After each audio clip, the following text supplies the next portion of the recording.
Yeah. So let's get wild. This is Wild Phil with Wild Phil Zosfi. We are here today with Lexi Costantini. Costantini. Like you're coasting and it's teeny.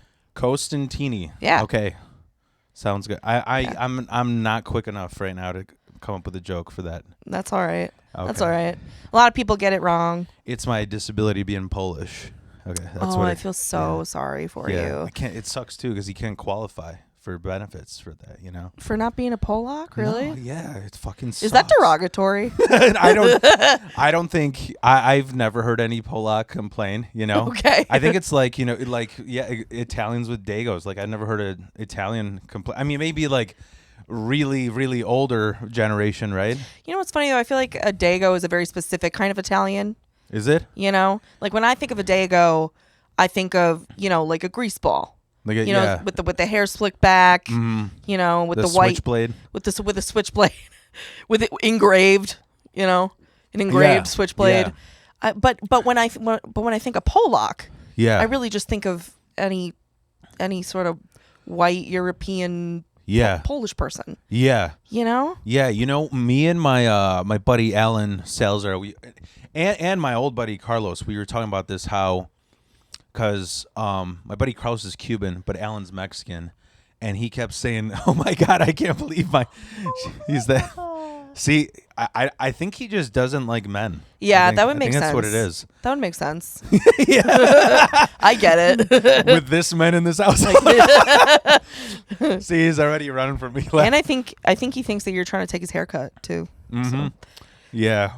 It's like, who do you think this is? You're like, he's like, there could only be one mixed gray brunette in the house. Look at this fucking asshole dressing up as a cheetah, right? Cheetah girls. Yeah. Cheetah sisters.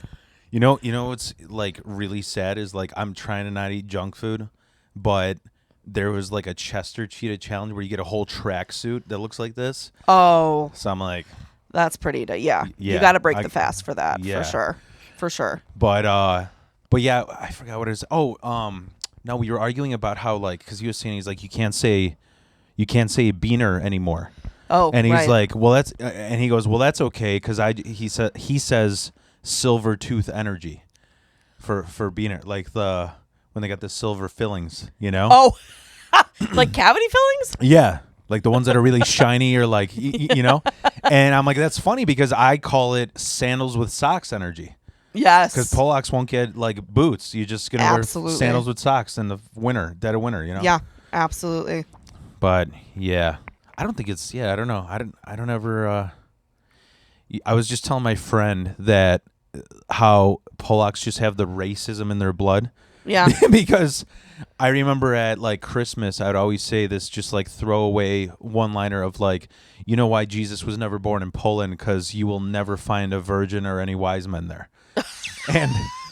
And they would just sit there with this looking like they're posing for UFC. Just I don't find this funny, Yeah. And then I'd go, well, it's also how you know that Jesus is black because we're still fighting over who the father is. And he's like, okay, this one I like. I'm like, yep, you fucking. Is Jesus black or is he Middle Eastern? I think the same thing. Both. Yeah. I think so. I think it's both. Yeah. I mean, that's what I've heard. He's like a black Jew. That's what Jew. Good old Sammy Davis on the cross. I think that's what Rastafarianism is, isn't it? I have no clue. I don't know what Rastafarianism is. Yeah. But so I always start this off with like, is there any wild shit that's happened to you in the past 2 weeks that you want to share? Any wild shit at all? Ooh, wild shit.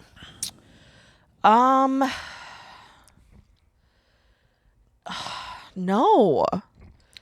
Nothing wild. Like, nothing to write home about. Yeah.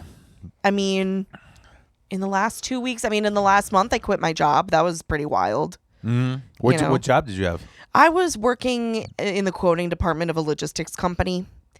Was it C.H. Robinson? No. Okay. Because I know 3 comedians, including me, that have worked there. Oh, and I didn't know, shit. and I didn't know they were comedians at the time. It was Winslow Dumaine and Adam Quaslow. Oh shit! Adam was like the top salesman there. Are you serious? Yeah. Good for Quaslow. And, yeah, I've known him for a few years now. Yeah. Mm-hmm. So yeah, I could not stand that job. I was it Yeah. was But yeah, I would say that's probably like the wildest thing I've done in the last few weeks is just quit the 9 to 5 on a whim because I was miserable, you know? yeah. So that was wild and kooky, I guess. Yeah. I I was I mean, we got to pretend like I didn't tell you this already, but yeah, I took off work Monday to hear about this Oasis reunion.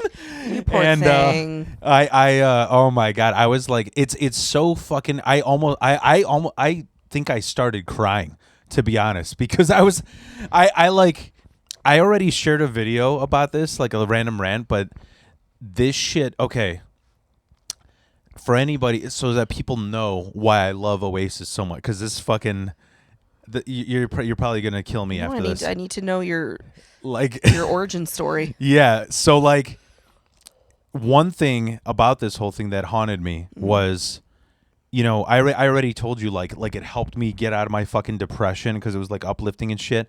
You know what's one thing that fucking haunted me was like, because I was a metalhead growing up. Okay. And I remember being like either like that summer between 8th grade and freshman year where you're like going to all these keggers and shit, whatever. And I remember going to, you know, Rolling Stones by Norwich? Rolling Stones Benward? The Rolling Stones by Norwich. No. By the record store. Oh, no. By like Harlem and Irving Mall. No. They would like, you know how when you go to a record store they have the front like they have all the free shit in front. Yeah. Whether it's like business cards, like here's your local plumber, here's a free demo. Yeah. I went there, and Wisconsin has a venue called The Rave where if they didn't sell enough tickets for the show, they would give like the whole last 20 rows away for free because the amount you would pay in drinks would pay off the ticket. That was like their trick. And I remember being an 8th grade little fucking Korn fan, and I went there and like basically a little Big J, you know, and I go there and I see a stack of Oasis tickets and I'm like, these are fucking gay. Fuck this band. And I ripped them and I threw them in the air. And now I'm like obsessed with them, you know, fucking karma, right? Wow. Well, what made you love them? What made you change your mind? So I said this story before, but I don't mind saying it because like this is fucking crazy. It's a little bit deep, a little bit emotional because I only like most they only released 2 singles here, which was Wonderwall and Champagne Supernova. Yeah.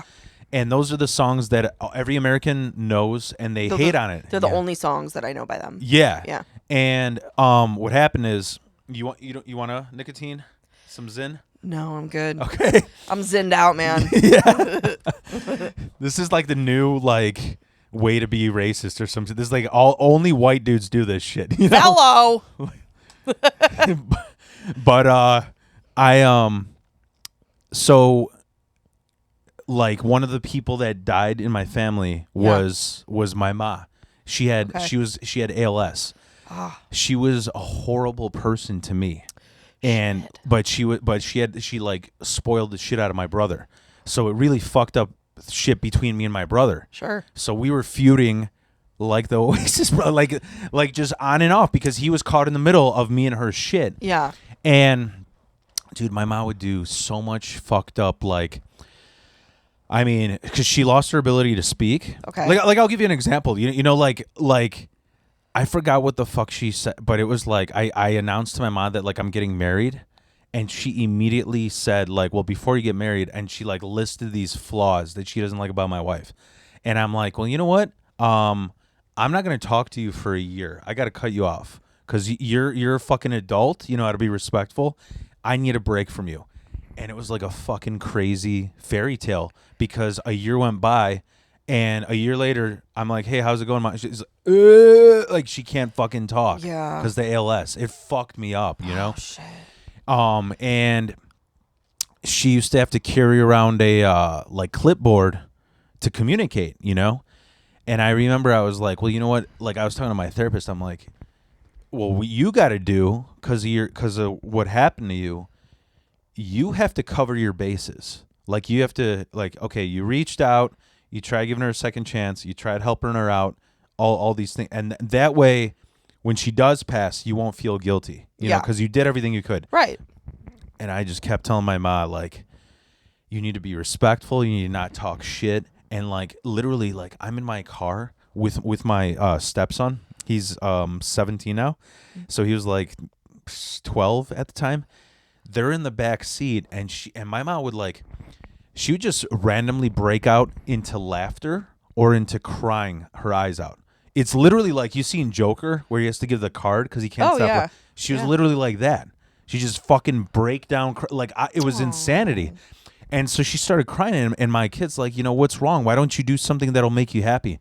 And she fucking draws a hangman and shows it to the kid. I'm like, all right, you know what? That's where I'm covering the bases, you know? Wow. And so what does this have to do with Oasis? Like, fucking, I ended up, I remember going to sleep one day, and I was like, it felt weird because I was like, I should be maybe crying or some shit, but I'm like, I covered my bases. I did everything I can do. And I dreamt this song. And I wrote, I'm not trying to fucking be braggy. I wrote like 14 albums musically because I learned by ear. So I play all the instruments and everything. Wow. And good for you. So thank you. And I Can you tell? Like, I'm in a single mother home. The way I take compliments. Oh, I thought it was because of the way you dressed. Yeah, yeah. Here, I'm just gonna double check that it's recording because there was one episode where we just did audio and it just cut off. Oh damn. But so that night I go to sleep and I just fucking like woke up with this idea for a song and. It like I just had this tune like, and I'm like, what the fuck is that? It's like, today is gonna. no, no joking. It was and all of the stars are fading away. Just try not to worry, you'll be there someday. Just pack all your bags and be on your way, and stop crying your heart out. Like it's about like dying, you know. Yeah. And I'm like, holy fuck! Like I never dreamed of a song, and then I Googled it, and it was an Oasis song. And I never fucking heard it before. Stop. Yeah. Isn't that fucking weird? Oh, that's so weird. I mean, if I ever heard it, maybe once as a kid, but like I said, but why would I only knew those the two Champagne Supernova and Wonderwall. Yeah. So I'm like, why the fuck did that come in my song. dream while my ma's crying her heart out? You know what I mean? Right. So I was like, so for a second, the Polak in me was like, maybe I should still release it and people won't realize it's them. Like, just gypsy this song over, you know. But yeah, that's what got me to like listening to him, and it got me out of my depression because I'm listening to this like Satanist black metal that's all about how great suicide is. I'm like, oh, I wonder why I'm depressed. You know. Right. I'm listening to all these bands that are saying to do it, but they're not doing it themselves, you know? Yeah. So, wow. So that's what got me into it. Yeah. And the other thing that choked me up was like I told my brother, because me and him had to go to therapy because like after she died, like we couldn't fucking get along. Yeah. And half my set is about making fun of my mom and stuff. Sure. So I told my brother, I'm like, dude, if they could fucking get along, then we can. And he's like, yeah, and they fucking hate each other. And so we just ended therapy like 4 or 5 months ago, and now they got this reunion. I'm like, oh my God, this is fucking crazy. Yeah. You know, it's like, well, are you and your brother on good terms then? We've never gotten along like this in our entire lives. Aww. Never before. Like, it's fucking crazy. Oh, well, thanks, Oasis. Yeah. Thank you. Here, I'm gonna putting families together since '96. Right? Was that? I don't. It was the '90s, right? That's when they were active. Yeah. You know, I've only ever reacted to any sort of like musicians depart or death or whatever once, and it was when Michael Jackson died. Yeah, that affected you. That affected me so hard. I was a hardcore fan when I was 5 years old. I'm not gonna lie. It affected me too. I don't know why. I cried my eyes out. And I was like a teenager when this happened. I was maybe anywhere from 15 to 17 when he died. Mm-hmm. And I was a hardcore fan since I was 5 years old. And I found out when I was a counselor at a overnight camp, and everyone knew that I was a hardcore Michael Jackson fan. So I was on the bus. We were coming back from a field trip, and I was playing cards with one of the campers, and one of the counselors checked on their phone or whatever, I guess, and they screamed across the bus. They go, "Lexi, Michael Jackson just died." Oh God. And I was like, I took the cards and I was like, what? And then I cried myself to sleep at night. Oh my God.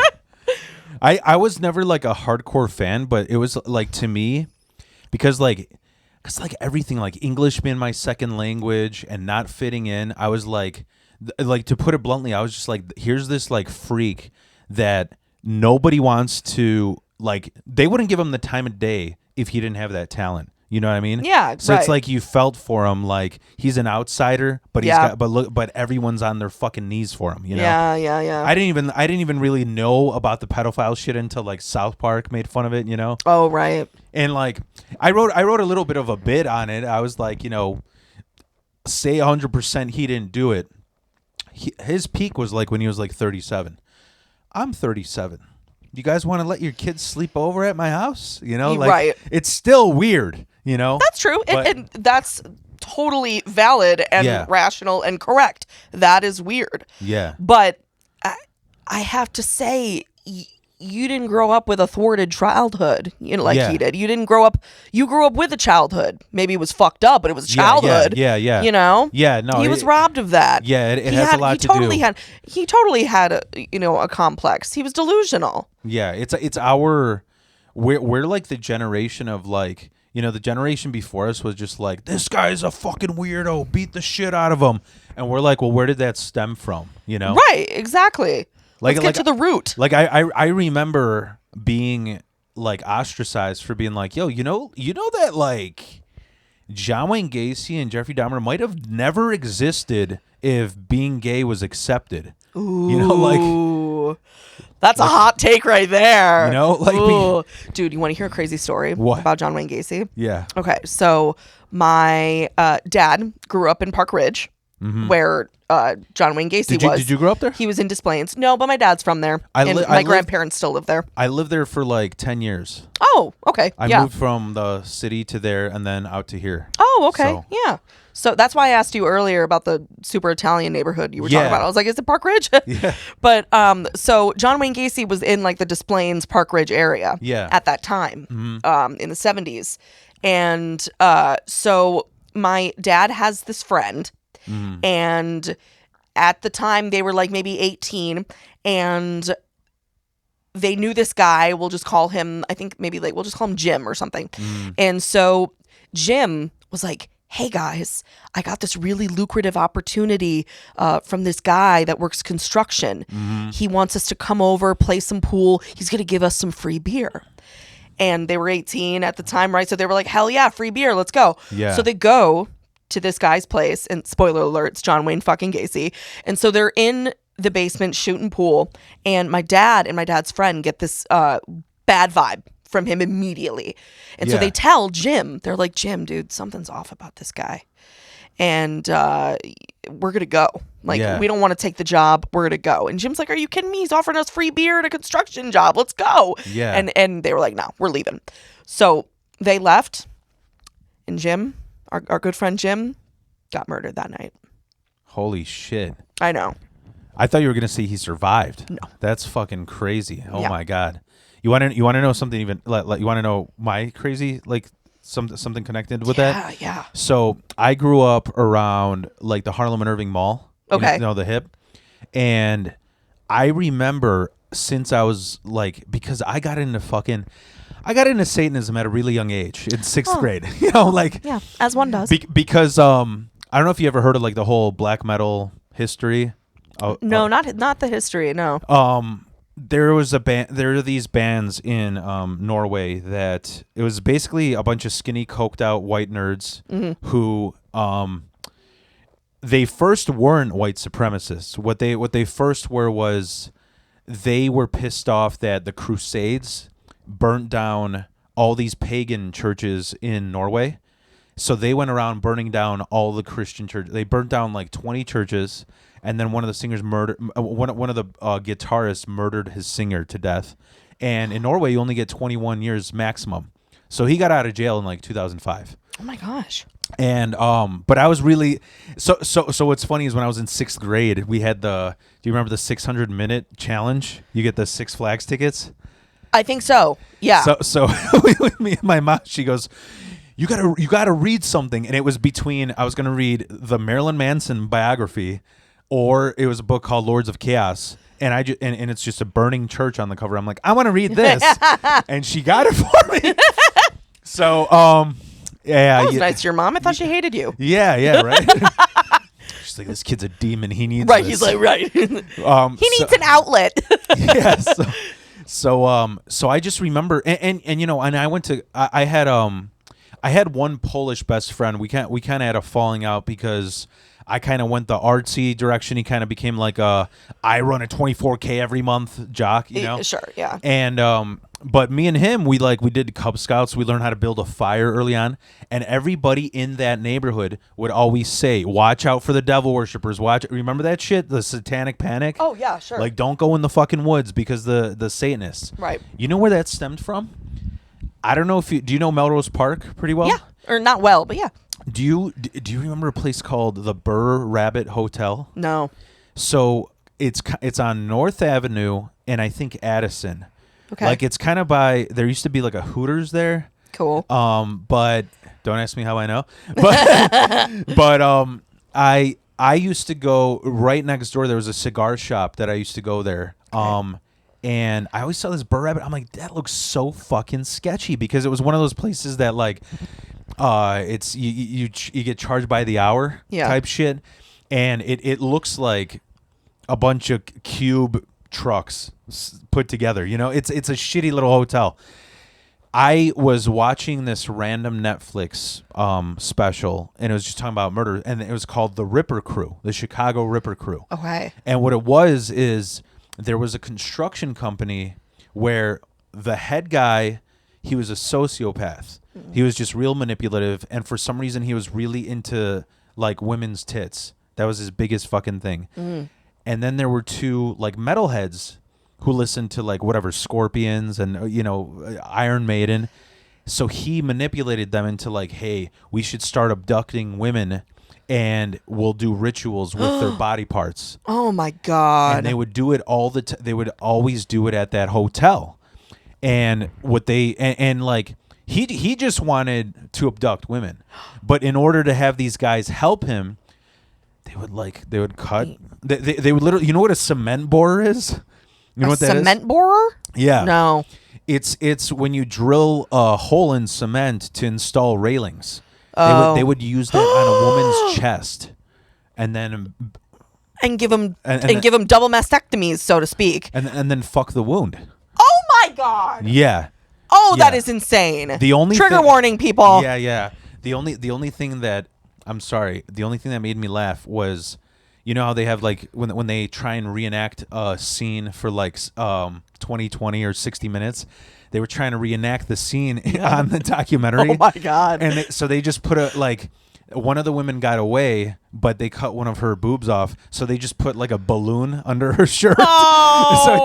So it didn't do the documentary justice. It's just this it was dramatic reenactments are so funny. Yeah, but so what's crazy is they did that, and the part that's nuts. They worked for John Wayne Gacy's construction company. Yeah. Yep. Like full that's circle. And nobody heard about that, you know? Right. That's so fucked up. Yeah. Oh. This is what happens when white men do construction, you know? Like, yeah. But as a big-titted woman, I'm very disturbed by that story. As a big-titted man. But yeah. Damn, man. The only other I don't know how to segue from this, but well, I'm an adrenaline junkie when it comes to that stuff. Yeah. Like roller coasters. Getting abducted. Well, right. I mean, I'm one of those like basic bitch girls who loves true crime. You know, you know that's what I meant. But so like the adrenaline junkie stories that I read of abductions and you know murders. Yeah. Oh my gosh, like it makes my heart pound out of my chest. And I like to challenge myself too, and I'll do it at like 3 a.m. Listen to him. I'll like listen to the stories and watch Yeah. and read articles and read Wikipedia pages about the most disturbing things Yeah. at the darkest times of the night, because the adrenaline, I like it. I like it. I know exactly what you mean, because bad. I used to like, when I would do brownies, like edibles, I would want to do the scariest fucking thing, to be like, I conquered the craziest thing in the craziest mindset, and it never worked out. It never worked out. Like, I went to see this like Swedish, like psychedelic, almost like Beatlesy band, but they wore like real dead deer heads on stage, and I ran out of there crying. But do you have a favorite like true crime podcast? Well, I don't. It's not podcasts really. It's just more documentaries. It's more documentaries, and also just like articles and flipping through TikTok and seeing know true crime TikTok and then reading from that. But I mean, I listened to Serial when it first came out 7 years ago. Do you remember Serial? No. Well, that was the true crime podcast that started it all. Oh, okay. It was years ago. It was like probably almost 10 years ago. I remember I was in college. Yeah. And it was about the girl in high school who was found murdered, and it tied back to the boyfriend, and all the evidence was pointing to it being the boyfriend, but he still maintains his innocence to this day. And I don't know what the status is. And he got away with it? He got away with it. No, actually, no, he didn't. He's in jail. That's not the dude that took her to the Grand Canyon, is it? No. It's before that, right? No. This was the girl. Oh, I forgot the name. Of course but the victim was an Asian girl. Okay. And she whatever. It was the podcast that started it all. Yeah. You don't remember Serial? I don't remember, no. Okay. I always hear people talk about Last House on the Left or something. Well, that's a movie. Oh, it's That's last, a horror it's movie. Last Podcast on the Left. Okay. That Okay. sounds like a That's good what one. That sounds like it'd be good. I didn't get into it because they kind of like roast each other throughout the thing, and I'm just like, just give me the fucking facts. Oh my gosh, yes. Like, okay, so I only listen to one other podcast. It's the Michael Scott Podcast Company, because I'm obsessed with The Office. Yeah. And the reason why I started listening to them more than the Office ladies is because I fucking love The Office. I love those actresses to death, but they don't talk. They barely talk about The Office. They'll talk a little bit about the episode and some fun facts behind the scenes, and then they'll veer off into some Google search. And I'm like, just give me The Office. That's what I'm here for. Yeah. So yeah, those are really the only two podcasts that I've listened to over the years. But everything else, like Wikipedia pages, and like just last night, I was on a bender, reading about the Charlie Brandt story. Have you? No, I've have never you heard heard of him? that. Okay. Yeah, he's You want to know what's insane? I got into like serial killers when I was in that 6th grade metal phase. Yeah. And they used to have trading cards for serial killers. What? Yeah, with like murder stats and all that shit. That's disgusting. Where can I find them? I have one. I'll get show. Oh shit! Yeah, you gotta show me. I still have. I have Jeffrey Dahmer, and it just has like all his like his stats. His stats. Yeah, and like the area he covered and all. it's so his topography. Yeah, dude, that is so fucked up. Do you want to hear the most fucked up murder story I ever heard on podcast? Yes, please. So I couldn't believe this because it happened around, like the actual murder happened like in 2010, but we didn't hear about it because like. You know when you hear about like stats, whatever, like how many people were killed, whatever, they say like, oh, there was, whatever, say Jeffrey Dahmer, there's like 15 victims or whatever, right? Mm-hmm. The murder I'm talking about, it was in Canada, and there was 80 alleged murders. They couldn't clarify them, so it was the most amount, but they didn't have the evidence. They couldn't clarify it in court, but the evidence was there. So here's what happened. You know how like a lot of people like with gun control and politics, like people don't realize like in I don't give a fuck about politics, but I'm saying like in rural areas, people have guns because everything is so far away. Like before the cops come, someone's gonna rob you. So there was this family in Canada where Canada's a lot of farmland, whatever. So oftentimes everybody goes to the same like grocery store, the same gas station, because everything is 20 miles apart, right? So there was this rich ass like generation after generation white family that they just owned all these farms, and the parents died. So there were 5 kids, and they were going to give each different farm to a different kid. One of the kids was mentally challenged. Okay. And so they're like, okay, well, he needs to get a portion. So they gave him the pig farm because pigs are the easiest to take care of. They'll fucking eat garbage. Right. And there was like a place, I forgot what it was like. It was called like Porky's or something. And everybody in like 40 fucking miles would go to Porky's once a month to get all their shit there. This mentally challenged guy, over a span of like 30 years, kept abducting girls And feeding them to and yeah, he would get rid of them by feeding them, to the pigs. Yeah. And what's crazy is that so all these people that were looking for their daughters and shit probably ate their own daughters. Oh my God. Isn't that crazy? Oh my God. And the part that was the most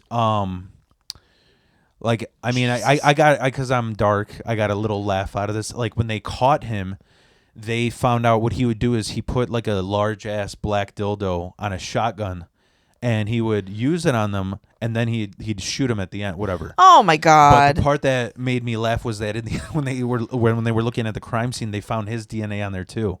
So he fucked himself with the shotgun. Oh my God. So, but anyways, that was the most savage fucking like murder thing I ever heard. It was, dude, yeah, that's savage. I listened so fucked up. I listened to a lot of podcasts because I was a welder. So right. like you're always by yourself because, you know, the flash. So I just listen to shit all fucking day. But yeah, I don't know what about it. Yeah.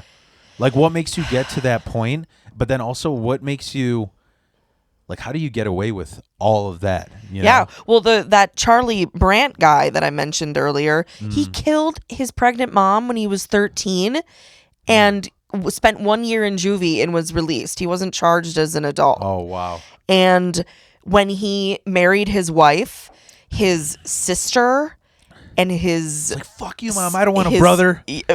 Like... Well... we don't know why he did it because he's just a psycho. He's just a natural born killer. And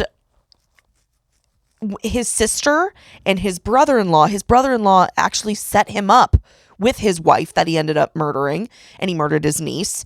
And oh my God. Like, how do you just introduce somebody who you know is a killer to someone innocent? Like, I just can't fathom it. Yeah, I can't fathom it, but it's that unknown that gives you that rush of adrenaline of you can't even fathom how someone could do it, and you're just you know how I can relate in a gentle way is I kind of feel like it's like stealing. Like you're like, if I could get away with this, what else could I get away with? Sure, yeah. Because that's one of the wild things that happened to me is like, bro, it's tough times. That self-checkout is asking for it. You know what I'm saying? Like, and oh my God, I went to IKEA and holy shit. Oh shit. They do not pay attention. I didn't. Like, well, yeah, it's fucking huge.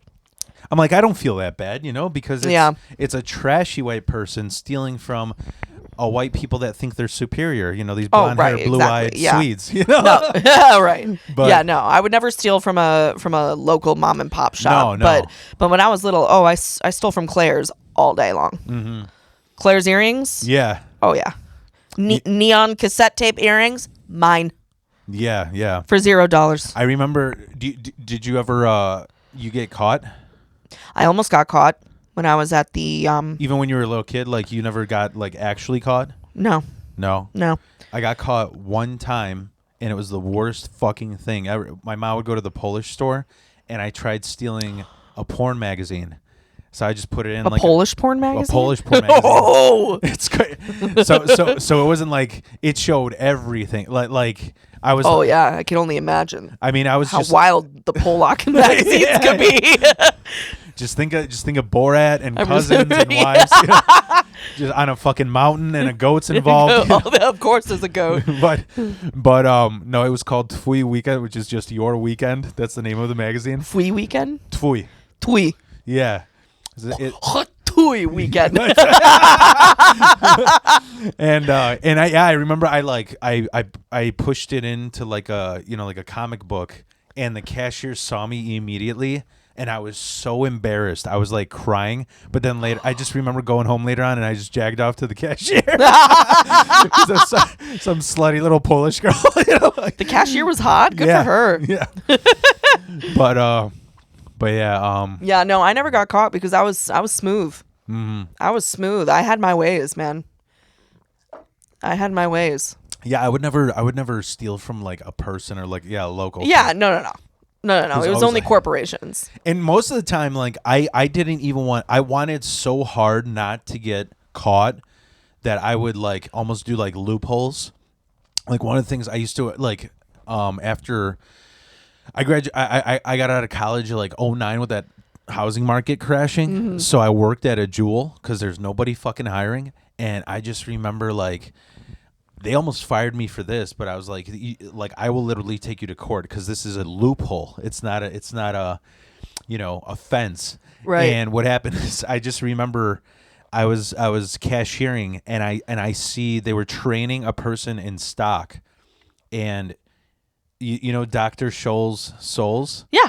I saw they were putting them up, and they were like I think like $19.99, like $20, you know, but he missed one digit, so he put them all at like $1.99. So I just like, can I go on break now? And I bought like 40 of them. Oh my god. I still have some, like to this That's day. amazing. And they're like, "Why did you do? Like you did that without telling anybody?" I'm just like, "He did it. He did. You're training him, you know." But and then the other thing was like, remember the Monopoly stamps they would give out From Jewel. From Jewel, yeah. Yeah, I Yeah, would just like I do. They would tell you to give it to the next customer, but I would just grab them all, and I ended up winning like a total of like $800 of Jewel credits. Oh my Like, god. I was like, I didn't know this actually works, you know. Oh my But gosh. I was kind of mad because you have to use it at Jewel, you know. Yeah. Like, so Wow. Danny Ocean over here, quite the scammer. there's a documentary. I got to look it up. I got to figure it out later. I watched it. You would absolutely love it. It was on Netflix. It was this dude that was in this like prestigious New York Wall Street family. Okay. You know what I'm talking about or no? Was it the Tinder swindler? No. No, it was probably no, not. no. It wasn't Tinder. It was like I forgot what the fuck it was. Nick something like Oh, Nick okay. DePino or something. But he was like in this rich billionaire family, like a Bernie Madoff family, Mm-hmm. and his wives just kept disappearing, and because they didn't want their business to shut down, they're like, "Can you just go and like disappear?" Because they, like, when cops want to question you for a murder, you can just keep avoiding them, and like it was just disturbing as hell because this random, just really straight, like conservative Jewish Wall Street guy, he ends up going to Texas, Galveston, Texas, turns into a woman, and then ends up murdering more people there. Whoa. Like it's like in hiding. It was crazy. Whoa. But God, that sounds so stressful. yeah. I don't get how people can just do that. Like Yeah. that's why I could never do something like that. Not because I don't think I'm incapable of murder, but because it just sounds so stressful to try to cover your tracks. Yeah. No, I'm definitely not capable of murder. Let's get that straight. But it just the Jew in me could never. Yeah. I'm just like I'm too anxious. Yeah. I'm an overthinker. Yeah, I used to do this joke about because Polish people are super fucking anti-Semitic. I learned that in my family. Like, Yeah. it's sort. I used to do this bit because this is a true story. I remember watching TV and my grandma just being like, "You see this person right here?" I'm like, "What person?" He's like, "The one with insomnia eyes, huge nose. You cannot trust them." I'm like, "Oh, Polish people." She's like, "No." no, Jewish. Polish people are not successful. I'm like, oh, so Polish people are just jaded, jealous Jews. Like, we're the hipster Jews that never get us. Like, I've never heard the tired eyes one. The insomnia eyes one. That's a new one. I think it's like a Eastern European thing. You know, you just look like Just to have the tired eyes. Yeah. Yeah. From the overthinking. You know? Right. It's from all right. Yeah. No, it's so like I remember my family hating on me for a while because I was like, I'm sorry, but I kind of look up to Jews because I don't like all this fucking hate. It's definitely stemmed out of jealousy. That you know what I mean? Because it's like you get two Polish people together at a bar, they'll fucking fight each other to death. Right. You get two Italian guys, they'll stab each other. You know. You get two Jewish guys in a bar, they'll start a business together. You know, like because it's like let's get along. You know, like right. But because I think it's like the communism. There's like a lot of backstabby culture. You know, who the fuck can I stab to get ahead? Sure. Type shit. But right. And the Jews they just they don't got time to fight. Yeah. They don't got time to fight. Mm-hmm. They're like, I've been fighting all my life. I'm not gonna. Yeah. What the fuck? I forgot. You mentioned something. It just I forgot what you said before. There's something. My ADHD is going wild. It's the nicotine. Oh boy. But I forgot you said something that reminded me. Oh. When you were saying like you don't think you'd be ever capable of murder. Yeah. You know, like this is I wanted to write this into a bit, but it's too problematic and there isn't a lot of punches because it's so fucked up. But this is what made me realize like dudes are fucking predatory. And this story made me realize that I'm like one of the good guys. When what happened, what I'm about to tell you, because I knew this girl, like after college, I hung out at this punk house in Des Plaines. Like this mom left this fucking house for this kid and they trashed it. I mean, it was just party every single night, spray paint all over the walls. I mean, it was like Animal House. It was like fucking, you know, I mean, I remember when I went there were 9 cats, then there were 14, then there were 12 because like 3 of them died in the walls. Right. Like there was just a room that you didn't go into because it smelled like roadkill. Ew. So, and I remember there was this girl, I won't say her name because I'm still friends with, but she like it was like I tried going out with her, but we didn't get along, so we just became friends. Mm-hmm. And I remember her telling me when she was drunk one time that she got groomed by this is going to be this whole episode is triggering as fuck. I know. I'm so sorry. But there was this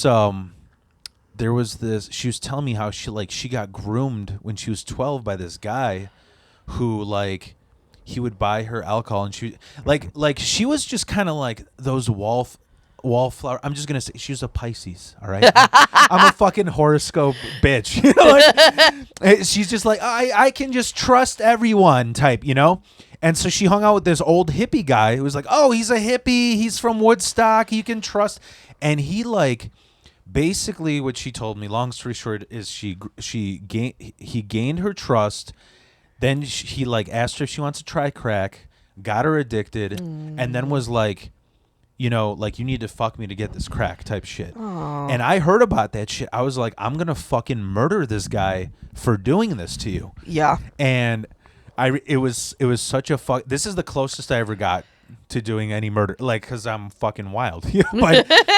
But I remember picking her up, and she's like, "Why the fuck do you have 3 knives here?" And I'm like, well, one of them's to cut his bone, one of them's a fillet knife, and the other one's a shanker. We're gonna do this like we're hunting deer. So and I remember like, and I had a friend with me who, how do I put it? Like he was my friend, but he didn't really like her because he's like, oh, she makes all these dumb mistakes. Like I don't really want to be around her. And I remember we were going to this guy's house. We're walking up his apartment stairs. He was on the 3rd floor. We were like 2 feet away from kicking his door down. And I'm just like, my friend's like, dude, do you really want to fucking like, you don't like you guys won't even go out anymore because you guys are just friends. Do you really want to just do this to be a fucking hero? And I'm just like, honestly, I just feel bad for her. And he's like, yeah, but you might fucking go to jail for this friend that you know for 2 years. Right. You know? Do you really want? And then I remember him saying, he kept saying that he doesn't like her at all. This is how dudes are fucking predatory. Because he goes, you're not even going to be able to fuck her. And I'm like, I don't even care about that. I don't even care about that. And he goes, well, unless you get some crack. And I was like, holy shit, dude. Like, I can't be friends with this guy. You know? Oh, yeah. Like, gross. what the fuck? It's crazy. It is crazy. Like, good guy Phil over here. Good guy Phil Lizecki. Any guy with the name Phil Lizecki has to be harmless. You think so? Yeah, because I was thinking of your name earlier, and I was like, Phil Lizecki. It sounds like you sound like you're in a sitcom. You know, Yeah. You're like the weird neighbor downstairs. Oh, hey, it's Phil Lizecki. He's here. I'm the Kramer of Chicago. You're the Kramer of Chicago. Not that Kramer, right? Not the, yeah, no, not Michael Richards. Yeah.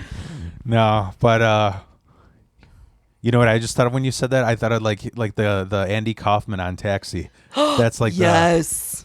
You know I thought of that because recently I was at Dollar Tree because that's where trash like me shop. I was at a Dollar Tree and I remember this there's this like young Latino kid, I think it was her nephew. He was like walking his aunt around. And I could not stop laughing because she sounded just like Andy Kaufman. And I was like, I thought that's a made-up voice. Like, thank you very much. Thank you very much. Yeah. Where are the notebooks? Where are the... I think I need to buy some crayons too. I'm like, I didn't know that was a real accent, you know? But yeah. I fucking love Andy Kaufman. He's one of my biggest inspirations. One of my biggest influences for comedy, for sure. Yeah. He's like the first troll. You know, absolutely. He was Eric Andre before Eric Andre was Eric Andre. Yeah, you know, he was Tom Green before. I was about to say he was Tom Green before Tom Green. Because I love Tom Green, but I can't get into Eric Andre because it reminds me of Tom Green too much. Yeah, I get that. I get that. And I also like Tom Green. He's like one of the first comedians I looked up to because of the. Yeah. He taught me how to do that like stone face. You know, and just be awkward, like yes. Because I wanted to originally do like on the street comedy, but I couldn't find like a videographer. Every videographer in Chicago is like, I want to make artsy short films, you know, in the woods, you know, like, and I'm like, I want to get a prop sugar candy bottle filled with blood and somebody smash it on my face and see how people react to it. That's what I want to do. They're like, you know. I almost got it to happen until we couldn't find a guy who's like, I don't trust that you're not going to get mad, me smashing a bottle on your face. I'm like, I won't, dude, unless you want me to smash it on you. He's like, no, all right, it's off. It's off. Yeah. Know? If anything, I would trust that you would be too into it. Oh, yeah. Then you'd be like, let's go, do it again. Yeah. I just had all these like, probably from the metal thing, just like all these bizarre ideas, you know, like just the nihilistic aspect of it all. Yeah, smash me with a fake vial of blood. Why the fuck not? Yeah. Or like I was thinking of like go and jog in a marathon, like dressed as Jesus with a cross, like with the thorns and everything. Like I don't know, just but yeah. You know what's funny is like there's an actual guy who dresses up like Jesus from head to toe and goes to metal shows. And goes in the pit, and I am dying because I'm like, dude, your feet are getting so stomped on. I know. Like, you might be dying for my sins more than the actual Jesus. You know? But I saw a guy dressed as Jesus at the Pride Parade. Mm-hmm. He was that when was that? The Pride Parade was late June. Okay. And I was in the parade because my buddies was in it. So I was walking it, and there was this dude dressed as Jesus who was preaching the whole anti-gay agenda, and oh, fucking A, man. Oh, so he wasn't there like to be fun. Yeah, no, right? No, he was being a fucking putz. Yeah. I haven't gone to that parade since I haven't like had close gay friends. Oh, because like when you go just as a straight person on your own, you kind of feel like an open micer among really good comedians. Yeah. Like you don't fit in, you know. So, but no, I remember like I went in like 2012 or something. Do you remember the fag bug? Do you remember that? No. There was like there were these this lesbian couple that would drive this beetle around the U.S. in this like rainbow colored bug. Cute. Yeah. And it was Is that what they called it? Yeah, that The was FAG bug? Yeah. Sorry, I didn't mean to, like. I didn't mean, but no, that's I wasn't sure if they if I mean yes, yeah. I'll Canceled. Yeah. No, it was funny because like that the same year that I saw them in Chicago, I also went to San Francisco and I ran into them again. Mm-hmm. But they were doing like the whole like Thelma and Louise going across the country. Yeah. So that's kind of cool. And then they drove off a cliff together? Yeah. Wow. When they went to Chicago, it's kind of like driving off a cliff, you know, like. Yeah. But I don't know. But I could never do the whole Tom Green, Eric Andre, social experiment type of thing. I could never. Oh, I would I'm too love to. empathetic because if I'm like disturbing the public or doing something disturbing, yeah. I'm afraid that I'm going to be like ruining some nurse's day that had like a terrible shift, you know Yeah, what I yeah. mean? Like I'm just too empathetic for it. I couldn't. But I commend those that can, obviously, because I love Andy Kaufman. Yeah. Yeah. Oh man, Andy Kaufman. Why the fuck do the best people die early? Because I they're don't get live it. fast, die young, you know. I was just I think I didn't tell this to my friend because I know it would piss him off because we were talking about like the best grunge. We're like, there's a reason why Eddie Vedder's alive, you know, like. Yeah. Like, Oh my god, I fucking love Pearl Jam though, and I have a really good Eddie Vedder impression too. You want to hear it? yeah. Okay. Kneeling, rest his head on a pillow made of concrete. That's actually Again. that is actually really good. Yeah, thank you. I've had a few people tell me like, "You want to hear my impression?" Yeah. I'm like, "Sure, okay." No, that was actually good. It was good, right? Yeah. I fucking love Eddie Vedder, but you're so right. That's the reason why he's still alive. I just like you know it sucks like that whole generation like I was telling my friend like I didn't listen to Pearl Jam past the Yield, you know. Yeah. Same thing with like Smashing Pumpkins. That fucking Billy twat like nobody cares about anything past Melancholy, you know. Right. Or but I as I grew like when I was young, my favorite was Alice in Chains, and then when I got older, I just loved Stone Temple Pilots. Yeah. So, Okay. but I know we started off talking about wild shit this week, but we went off on a huge tangent. I was telling you before that I got banned forever off Etsy. For selling counterfeit Sopranos hoodie. Well, what got me is the Oasis thing, you know. Yes. You want to know what's crazy? I have to brag about this because I'm a Polak. I got that gypsy blood in me. I took the 23andMe so I can, you know. Here's what's fucking crazy. So, I had an Etsy shop. I had a good run. I'm not gonna say how well, but let's say it's a yearly salary in 5 years. So, what I did is I made a bunch of punk patches and. Because like basically what I did was like a lot of like punk skater people, they listen to a lot of hip hop, so I would make like punk patches, but but it's like it looks like a metal logo, but it's Notorious B.I.G. or you know, yeah. Whereas you know like the tree root logo like but it's like Tupac or something, Right. you know? Yeah. And I had a good run for like 5 years, and here's what's fucking crazy. Dumb Polish luck is what made me the most money because here's what's insane. When you sign up for an app, like anything you sign up for, like you remember like the first time you sign up for like Instagram or something, it kind of like walks you through the features. Yeah. So Etsy, what's on Etsy? Earrings, jewelry, fucking customized bobbleheads or something, you know? Yeah. Because I was selling patches, I'm like, oh, you know, I'm going to mail these in a fucking envelope, you know? By the way, I'll show you any patches if you want any, because I'm banned. So if you want any, like I don't know where to get rid of it. So, but when you start the app, it says like, so your product, this is the default setup. How it like what are the dimensions so that we know how to calculate the mail. And I'm like, well, it's a patch, so whatever the fucking envelope is, 3 by 6 by 0.00001 paper thin, you know? Yeah. Etsy calculated it as a box, like a bubble wrap box. So I actually made 300% more profit from Etsy charging shipping. Isn't that fucking crazy? What? Yeah. Like I would have like a punk like a band patch, whatever fucking band, Cheetah Boys, right? And if somebody bought it from Canada, the patch was like $3, but the shipping was $20. Oh, Even though the stamp I bought was 50 cents. Right. So I like it was fucking I literally had guys, I would have people like messaging me like, "Dude, can't you lower the shipping price?" I'm like, "Don't buy it, dude. Don't buy it." Yeah. I had a guy stalking me, asking me like, "Dude, can't you mail it to my friend in New York and then he'll mail it to me in Canada?" I'm like, "Well, then have him buy it." You know, like Right. But Am I okay? I know we're in the middle of a podcast, but I really have to pee. yeah, it's Am I fine. able Yeah, to? yeah. I'll edit it out. Okay. Yeah. All right. I'll be right back.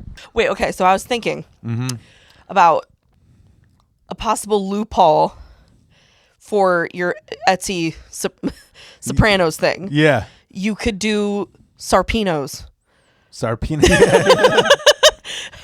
Well, you know what I used to do is like I would like take metal logos and catify them, like in like Meowtalica, Oh, cute. and then just put cats on it, or like That's adorable. you know, instead of kiss, it would be like hiss.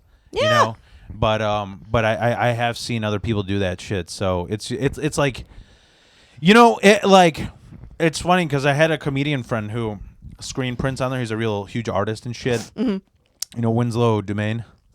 He's a Chicago comic and he's on and off, but yeah, he was really on my ass about like, you know, don't be taking artist shit. And I'm just like, it's one of those things where yes, if another person is jumping off the mountain, I will, like, as far as like you know what it comes down to.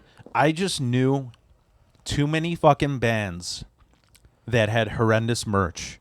Yeah, I was like, I'm gonna make my own fucking merch, you know, like Yeah. like I would literally make it for the band so I could buy it from them. Honestly, that's so fair because a lot of merch from bands or from musicians are just like cheesy or not cool looking. Yeah. I get that. You know, I really like long sleeves. I love when shit is printed on the side. You know, like that's a shit. And like I was just thinking about this. Like, I mean, it's sort of like, especially with metal bands. Like when I was a kid, I saw the Iron Maiden logo, and I was like, "Oh my god, they gotta be so." And then I listened to it. I'm like, "This is fucking Poison," you know? Like this is Poison singing about the devil. That's all it is. I can't. That is so funny. Or even like people would. I remember like because I grew up around that Norwich. There was all still like these 1970s like I don't know like boomer metalheads you would call them or whatever. Yeah. Where like Kiss is the best fucking band, and then I'd listen. I'm like, this is like if Barney had a metal band. Yeah. You know, it's so fucking bad. You know, so yeah, that is so true. And then there would be bands that are actually really fucking hardcore and shit, and their logo's like something so stupid. You know? So simple. Yeah. So, but yeah, I guess I'm not the only one. They came out with like new policies that like a lot of people's shops are getting shut down, which is so fucking. It's so crazy the shit that gets sold on it. Like, what I found out is like, so the thing that got me shut down is I was doing, it's like drop shipping, print on demand. That's what got me. It wasn't the patches. It was the fact that I would have a company make a hoodie for me. You know, like there'd be a shirt like this, and I get to choose what's on it. So I'm just really designing. I'm just really getting paid for the design, but they're getting paid for like it would sell for like $70. I only get $10 of it. Oh, you know, right, yeah. So, but I mean, there's so you know what's really funny? Because I don't give a fuck about politics so much. You know, like that whole "Let's Go Brandon" fucking thing. You know what that is? No. It's a stupid. It's how the right can't meme shit because they didn't want to say fuck Joe Biden, so they would put "Let's Go Brandon" everywhere. and that like But who's Brandon? They were like, I don't want to swear, so what they would do is like all these like conservative people would go to like Democratic rallies and then like show "Let's Go Brandon," and they'd be like, what the fuck is that, you know? So I was like, I made a hoodie that said "Let's Go Satan," and then like all the sleeves were like, you know, Statue of Liberty pentagram, then like upside down cross, you know, Liberty Bell, or, you know, and then on the back, I photoshopped it really well, where it was like an American flag with pentagrams instead of stars, and it's like Joe Biden doing the devil horns, and then Trump doing the devil horns, and I thought that was gonna be great. They fucking said that that's a QAnon thing. They like shut it down because they're like saying I'm like a conspiracy theorist. I will admit, if I saw that shirt, I'd be like, oh yeah, that's a QAnon shirt for sure. Really? Yes, absolutely. Like I didn't even know what QAnon was until they said that to me. Really? That's Yeah. how you learned about QAnon? Yeah. Like I was like, what the fuck? Like I like when I first saw that word QAnon, I thought that was like a terrorist organization. That name, I didn't know what the fuck. Like I had to go down that rabbit hole. Right, you right. know? Yeah. Because QAnon, it either sounds to me like, you know, like something along the lines of ISIS or Hamas, or it sounds like antidepressant. You know, Right. I'm on 300 milligrams of QAnon. You know, like Yes. Side effects of QAnon may include yeah, delusions, lies. and you'll never be funny. You'll never have good memes. But yeah, But dude, yeah, that's just I mean, Trumpers and MAGAs they're not creative at all. They've got no creative bones in their body. So yeah, no, they can't fucking make memes. Yeah. I'd be surprised if they made a good meme. I would almost respect them if they made a good meme. Like even the MAGA hat, it's like, dude, the artist in me is like, couldn't you use a different font? Right? You know, like, What is it, Times Roman or something? Yeah, that looks like Come on. That looks like every '90s pizza delivery Absolutely. guy had, you know? Yeah. Like the guy in Home Alone with the Dino's Pizza. Totally. Yeah. You know? Well, yeah. Right. They couldn't use Comic Sans or something. Just Yeah. a little bit more quirky. Yeah. It's. Oh no, funny. you know what's the new thing? Putting a fucking bandage on your ear. You know, like Dude, I have a friend whose parents are hardcore MAGAs. Yeah. They have chair covers of Trump. Like, you know those fancy chair covers that you put on at weddings or whatever? Yeah, yeah. Yeah, like they have chair covers in their dining room Yeah. with a picture of Trump with the fucking ear thing. Yeah, that's. Talk about home decor. I mean, Yeah, I always tell people, like, I think growing up in an immigrant family, but in America, like, gave me such a good perspective, because I don't ever fucking remember people giving two shits about politics in the 90s. Like, I don't ever remember seeing one sticker of fucking Bob Dole or Bill Clinton, you know, and then people just went wild, you know, like we have no hobbies. Like this news organization is our hobby now, you know, whatever it is, CNN or Fox, whatever, you know. no, seriously. I had in my last metal band, I had a guy who was obsessed. I got him so pissed off. He was obsessed with Alex Jones. Oh, He yeah. had InfoWars all over his guitar and shit. Yes. And I remember I pissed him off because I go, well, did you ever hear about you heard about the recycling bin shit, right? He's like, no, what is that? And I go, you know, you never heard it? It's on Alex Jones. And he's like, what about it? I go, well, I mean, don't you remember like 90s and before, when you turned in bottles and cans, you got like a nickel or a quarter. But now we're just giving it away for free in a bin. Why do you think it's blue? It's going to the Democratic Party. And he's like, holy fuck. I'm like, yeah, I made that up right now. Like, but I should probably tell that on stage more. Yes. But yeah, right. Exactly. I used to make fun of like, I had a bit on conspiracy theories, and then I had like there was I'll tell you later, but there was like a right-leaning comedian that went off on me for doing this bit, because I was just going off on like how, like, oh, Hillary Clinton's running a pedophile ring from a pizzeria. I'm like, sounds like a good deal to me. Pizza Hut doesn't give you a free kid. 2 for 1. Yeah. So, but Have you heard about the conspiracy theory, the Alex Jones conspiracy theory about Bill Hicks? About Bill Hicks? No, I That never heard Bill that. Hicks survived Well, you know Bill Hicks, Yeah. right? Yeah. R.I.P. Total legend. One of my favorites. That the conspiracy theory that is that Bill Hicks is still alive and is now Alex Jones and Oh, really? and trolling the whole world with his rhetoric. That's fucking crazy. I never. That's kind of funny though, because they do I look know. alike. Right, because they look alike. Yeah. He just looks like a fatter Bill Hicks. Yeah. How did Bill Hicks die? Is it Cancer. Oh, okay. He had cancer. Yeah. You should watch his documentaries. It's really he's got a couple of good specials, and then there's a documentary That's about cool. Bill Hicks. Did you ever watch the Dark Side of Comedy documentaries? Oh, yeah. On Hulu. Those Yeah. are fucking great. I haven't watched all of them, but yeah, I actually just watched the Roseanne Barr one. Yeah. Artie Lang was my favorite. Oh, okay. I haven't watched that one yet. Yeah, that was really, really sad. I mean, it's basically about how like he spiraled because you want me to ruin it for you or no? Yeah. Like he just because he's from like Jersey and New York, whatever. Right. And like he was talking about how his dad used to hook up cable for people like in the 90s, where you got to crawl up on the roof and hook up all the whatever. And his dad had one of his last jobs before the season ends, and it happened to be the first day of Artie Lang's school. And so he was like, I got to go to school, Dad. Like, I can't help you. And his dad fell off and got paralyzed. Oh. And he had to like do the whole, like you got to bathe him every day. You got to help him shit. Oh. And it fucked him up so much that's why he's like, literally they were saying that there was the one time where you know the whole story about when he went on that coke binge.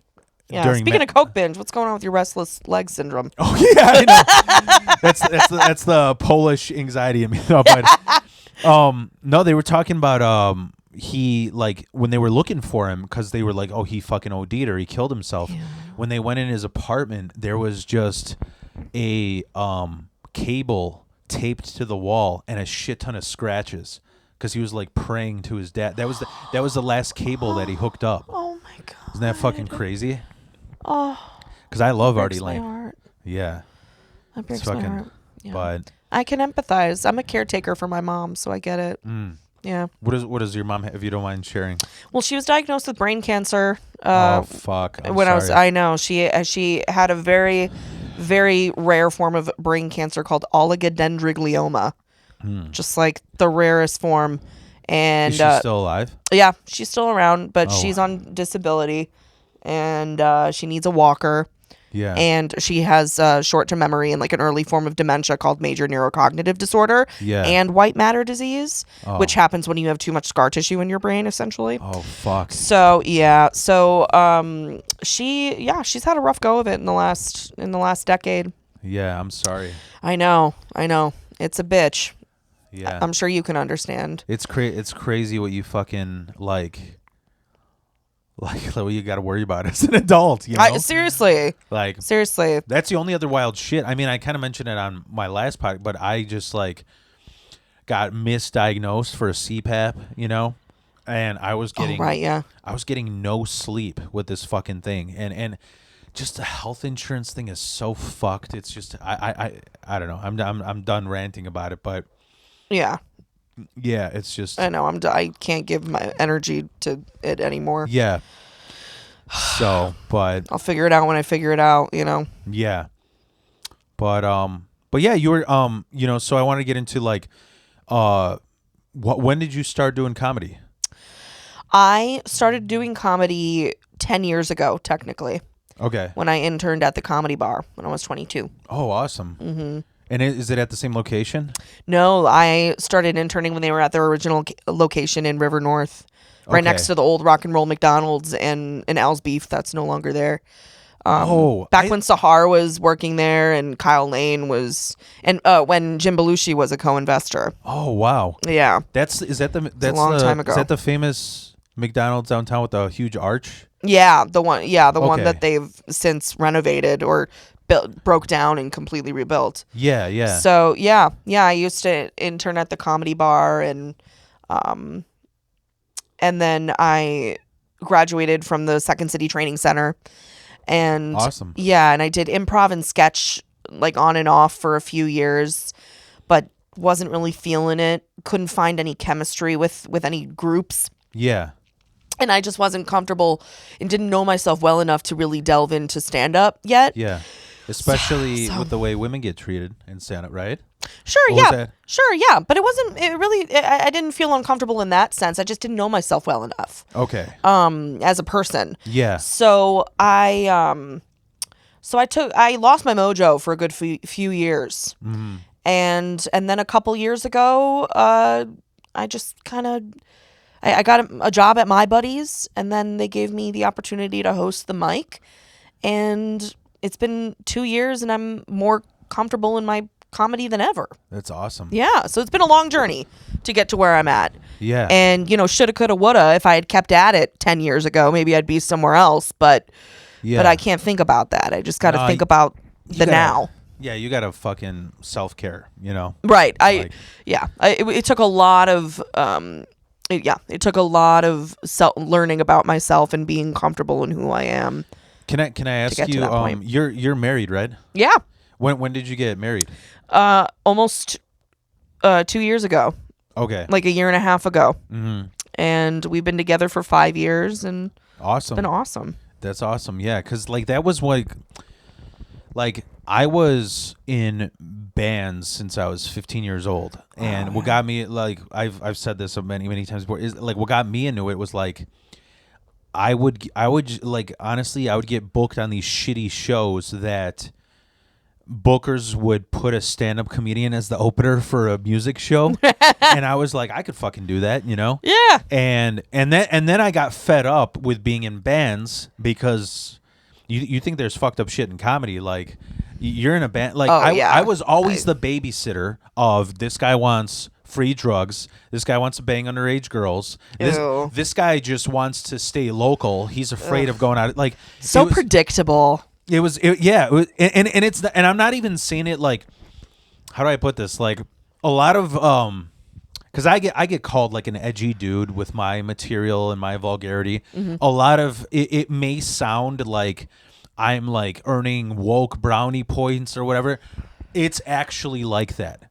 Musicians are fucked up. There's fucked up shit, Yeah. And I mean, I always say the bands that hate each other the most, that have been together, even whoever, fucking Rolling Stones, they fucking hate each other because they're tolerating fucked up shit. Yeah. Right. And I mean, that's why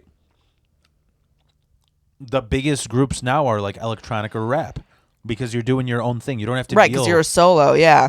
So yeah, I get it. But yeah, no, I was asking about that because I got married 2000, it's funny, the horoscope, me and my wife are Gemini, so we don't fucking remember. You're both Geminis? Yeah. Oh, wow. So there's 4 people constantly, in our heads, whatever. But and did you poop? He did, yeah. You know what? I gotta fucking cycle it. This is gonna. I smell your poop. Of course. You see how he darts? He's fart and dart.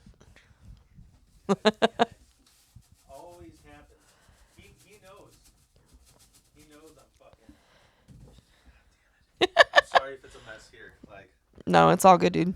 Like I said, I'm a cat owner. I get it. Yeah, but so no, I was wondering because me and my wife, we kind of got into the thing of I didn't feel like I was spending enough time, but at the same time, my wife would, meaning on nights during the week, it would be is it okay? Are you not even are you okay, but am I okay with doing so many fucking mics a week and not spending time with you?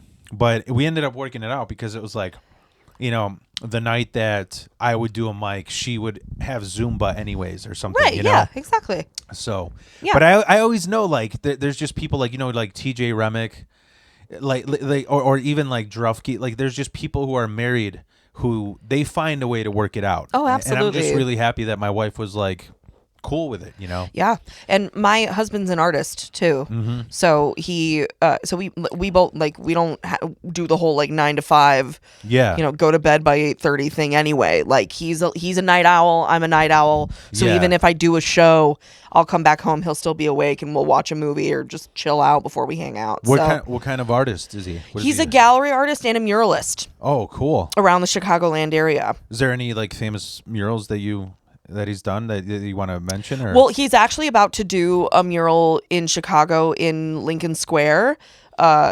is it going to be Oasis?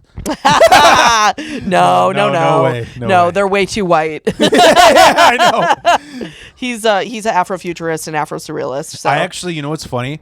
I know I've said this before, but I know one black Oasis fan. You know who it is? Who? Fucking Chappelle Lacey, the comedian. No, He's so but I think I've heard of him. yeah, he used to be this is so funny. Do you know Brando Harris? No, He I feel like there's so many things that you've said. I have no idea what they I'm are. sorry. Brando is like I don't know if he started in the suburbs. But he's a black comedian that started in the. I think he started in the suburbs, and then he does city mics too. He's at Zanies all the time. But what's funny is Chappelle Lacey. He used to be like he did his own thing, and then fucking Brendan Schaub took him under his wing, and then he's like, Brendan Schaub is fucking stupid, you know. So, but it got him to a status where he can do his own thing, and he's funny. I mean, who isn't funnier than Brendan Schaub? But Yeah. and so Brando was opening for Chappelle Lacey, and the reason why I found out about it is because I have a Oasis bit that I do. And it's one of my top jokes. You know how you have like those fucking killers that you don't you only do at showcases. Totally. And I was like, fuck, man, I really hope, like, it's so, I don't want to fucking toot my own horn or whatever, but it's like, I was like, I've never put a joke so well together. I've had to have stolen this from somebody. And so I looked it up, and nobody did, but then Chappelle had an Oasis joke as well. So I had to go see him, and he fucking saw my tattoo. We were in the green room talking about Oasis for fucking 2 hours. And Brando's like, dude, this is too white for me. Like, I cannot fucking... we have a second show at Zanies, and you guys are, like, talking about this for... So, but... No, it's really funny. But yeah, they are extremely too fucking white. They're too white for him. And he only paints... his portraiture is only of people of color. Yeah, because his genre is Afrofuturism and Afro-surrealism. So awesome. He's doing a mural in Lincoln Square. He's actually going to be starting next week. And then last month I helped him finish a mural in Champaign-Urbana.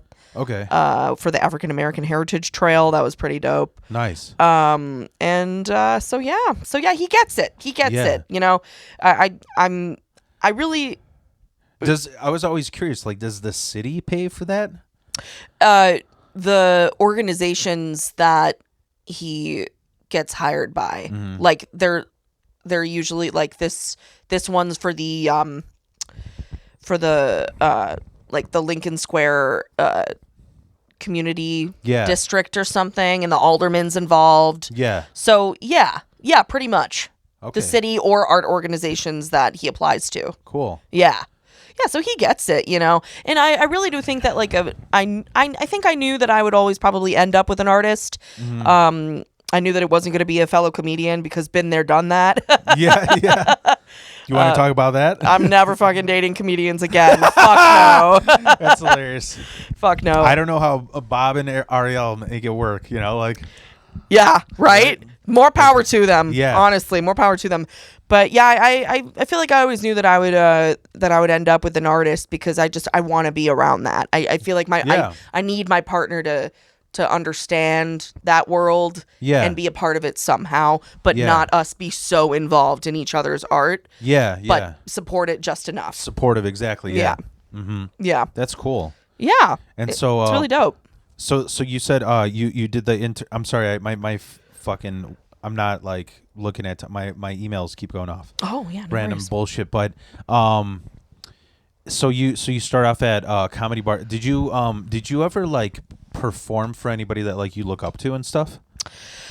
Unfortunately, or like meet people that you look up to there? well, I when I was interning there, I was really, really shy, and I didn't network as much as I probably should have. Because again, like I just was like, so I'm a late bloomer. I still consider myself a late bloomer, so I was just still trying to find myself and find my voice. But I mean, Marty DeRosa, I watched him there, and he's still, kicking it in the Chicago comedy scene. So Yeah. I would love to do a show with him one day and just be like, I used to watch you when I was an intern, and it's fucking awesome to perform with you now. Yeah. But this January, I did perform for Preacher Lawson. Nice. I was a guest opener for him, like just totally on a whim. Was that in Comedy Bar? No, that was at the Improv in Schaumburg. Oh, awesome. That's really fucking cool. Yeah. Yeah. So that was really dope to be able to perform with a big name like that. But I haven't been that lucky yet to perform for people that I would love to perform with Kelly Howard.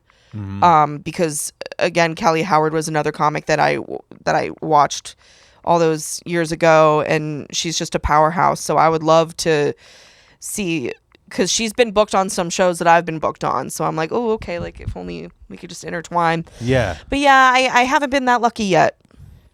I hope to. Is there like a top 3? Like, what made you want to start doing comedy or even working at Comedy Bar? Well, I've always been a performer. I've just always been that friend that makes people laugh and is the theater kid. And you're like the funny person in your family. Yeah, like I was always exactly. Like I'm always the funny person in the friend group and in the family. And I knew I was too afraid to pursue acting or theater during college. Yeah. So the Comedy Bar was just a good way for me to be. Did you say you were too afraid? Yeah. Like from being shy? Yeah, like just from not knowing my voice enough. Okay. Like just not knowing who I was enough. Yeah. And like, yeah, I was really shy when it came to social things like that. Yeah. Like I didn't have like your average college experience. Like I didn't have college friends. I hated college. I hated school. I didn't have a solid group of friends until I was in my mid-20s. Yeah. Like I said, I've been a late bloomer like all my life. Yeah. So interning at the Comedy Bar was a way for me to be like, okay, I know I want to be involved in stuff, but I don't know how far to the extent I want to be involved. Yeah. Like, do I want to be a producer? Do I want to be behind the scenes? I don't know what the fuck. Do I want to manage a restaurant or whatever? Like, I don't or a venue. I don't know. All I knew is that I wanted to be involved in somehow. I needed, and I was obsessed with stand-up. Like, I would just watch stand-up all the time. Yeah. And it wasn't until later on, and maybe a few years later, where I went, oh wait, I could do that. Yeah. Watching the stand-up and being like, oh wait, I could be that. Yeah. Yeah. Yeah. It took me a while to get to that point. What you're saying, I don't know if it's the horoscope bitch in me wants to say some horoscope, but no, I mean, please, like, I'm an Aquarius. Tell me. No, I mean that's why this conversation's going so well. Like, but no, I mean, like I don't know if it's an artist thing or if it's a millennial thing, but like that constant self-doubt. Like, oh, absolutely. Like, is this my thing? Like for a while, I was in a little depression of like, I mean, I could write an album just about this conversation right now if I wanted to, because that's how well I got it down. But it was just like, I want to get my fucking voice out there, and music is kind of done. Like you hear about these miracle stories, like, oh, maybe if I play in this shithole in this dive bar in Chicago, fucking Rick Rubin's gonna be in the audience. Dude, that doesn't exist anymore. It doesn't exist anymore. Yeah, those stories piss me the fuck off. They do. They piss. Well, yeah, because how could you just like I hate when I'm like reading a biography or like reading something, and they're like, the actor took classes at the Groundlings, and then got on SNL. It's like, well, what the fuck? What happened in between? Yeah, like, yeah. what do you mean they were just at a theater? I was at the Second City for years. Yeah, yeah, and never got anywhere near close to that. Like, just the trajectory of success. There's so many steps that people don't talk about. Yeah, and sometimes you gotta like. I started having more happiness when I started like believing those self affirmations, like the the happiness is the journey, not the result type thing, you know? Like the people you meet along the way and stuff, you know? Yeah, Fuck sure. that. Whatever. Yeah, I just, But there is something to be said about that, because in the last before 2 years ago, when I was pursuing or before 2 years ago, I wasn't doing comedy and I wasn't performing for like years. Yeah. And so, but this whole journey, that whole all those moments where I lost my mojo and all the Yeah. peaks and valleys, that brought me to where I am now, where I know my voice and I know my persona more than ever. Yeah. And I'm able to produce quality content out of it and actually get myself out there. So Yeah. there's something to be said about the journey. yeah, yeah, But yeah. I fucking hate those success stories. I'm Yeah. like, what do you mean you got discovered? Who the hell gets discovered anymore? Yeah, you know, it's like, I'm so bitter. no, it's, yeah, it's like, yeah, I don't know. You know, when you say late bloomer, is that like the same thing as like slow learner? Is that the same thing? Totally. I mean, I was a slow learner I in didn't- school, but also in the sense that like a lot of people I didn't know if that's like figure the same out their career Yeah, or yeah. figure out themselves when Yeah. they're in like their mid-20s. Yeah, You know, and like most of my friends, and including my husband, have known what they wanted to do for over 10 years. yeah, And they've worked towards it, and they were consistent, and they networked, and now they're at a place where they're content with their career, and strides are being made, and money is being made. yeah, And I haven't gotten to that point yet. yeah. That's what I mean by late bloomer. Yeah. In that sense, in that I'm not thriving yet. I'm not at my greatest potential yet. Yeah, my problem, I think, is the opposite, where I know exactly, it's the Gemini thing. I know exactly like the right shit to say, where to fucking wedge my annoying ass in, and then when the time comes, like push comes to shove, I'm like, oh fuck, I have this opportunity, but I don't know if I'm at that level. Like I can't tell you how many fucking, because I'm only 2.5 years into this, Right. and I have so many fucking people. I had so many people like telling me like, why are you running your own show a year in? You know, like, because I was running Mike for a year in my old neighborhood by like the Hip, you know, and I'm just like, because I have the balls to. I don't know. I'm flowing with it, you know. Yeah, absolutely. And right now I'm kind of I'm having a dip right now. I'm having a dip in my mojo where it's sort of like whatever the fuck the opposite of writer's block is, right? You know. Yeah. And I like literally an hour before you showed up. So you know Chris Higgins? Yeah. I took his 2 classes before. Oh, and cool. it fucking made my set so good. And I'm like, dude, I'm 2.5 years in. I really want to take it because I'm about to go to, in 2 weeks I'm going to a North Carolina fest, you know, and I'm putting together a tour for next year, like out of state tour. I'm like, this is what I have to do. Like, Yeah. why Absolutely. why should I be that fucking proud, you know, no, fuck classes, I'm going to do this on my own. You know why I love classes? Because you get feedback from 10 people at once in the class. Yeah. And it's like, you can't, like, try getting one comedian to open their schedule for you and meet up at noon on Saturdays. You know what I mean? Right. Like, it won't fucking happen, you know? Yeah. I know. I have a new friend, Nick. Shout out to Nick Emeka. He just came here from Arizona, who I've been meeting with him like a few times, but it's just like you can't rely on that. You know what I mean? Especially right. especially like, you know, people get into bullshitting rather than actual writing and type stuff. And it's like, I like the idea of a class because I'm like, I'm putting money into this, so I'm getting my fucking money's worth by not sitting around and just shooting the shit. Well, you know? yeah. Well, and I think it's the same for any craft, you know, like, Yeah. like there are musicians and singers that still take voice lessons, even though they're professionals. Yeah, yeah. You know, and painters who take classes and practice in other mediums. You know, so I think it's the same thing with stand up. I think always honing in on your craft. I'm looking for any way that I can still keep wedging Oasis in this whole episode. No, It's already too much. It's already capped out. No, but no, I know you're absolutely right. You know, it's just because I had you know, it's so funny because the two biggest things that I learned from people is saying take as much advice as you can from better comedians than you, and the other thing is don't take any advice. Yes. So, and you're juggling that all the fucking time. You Yeah. know?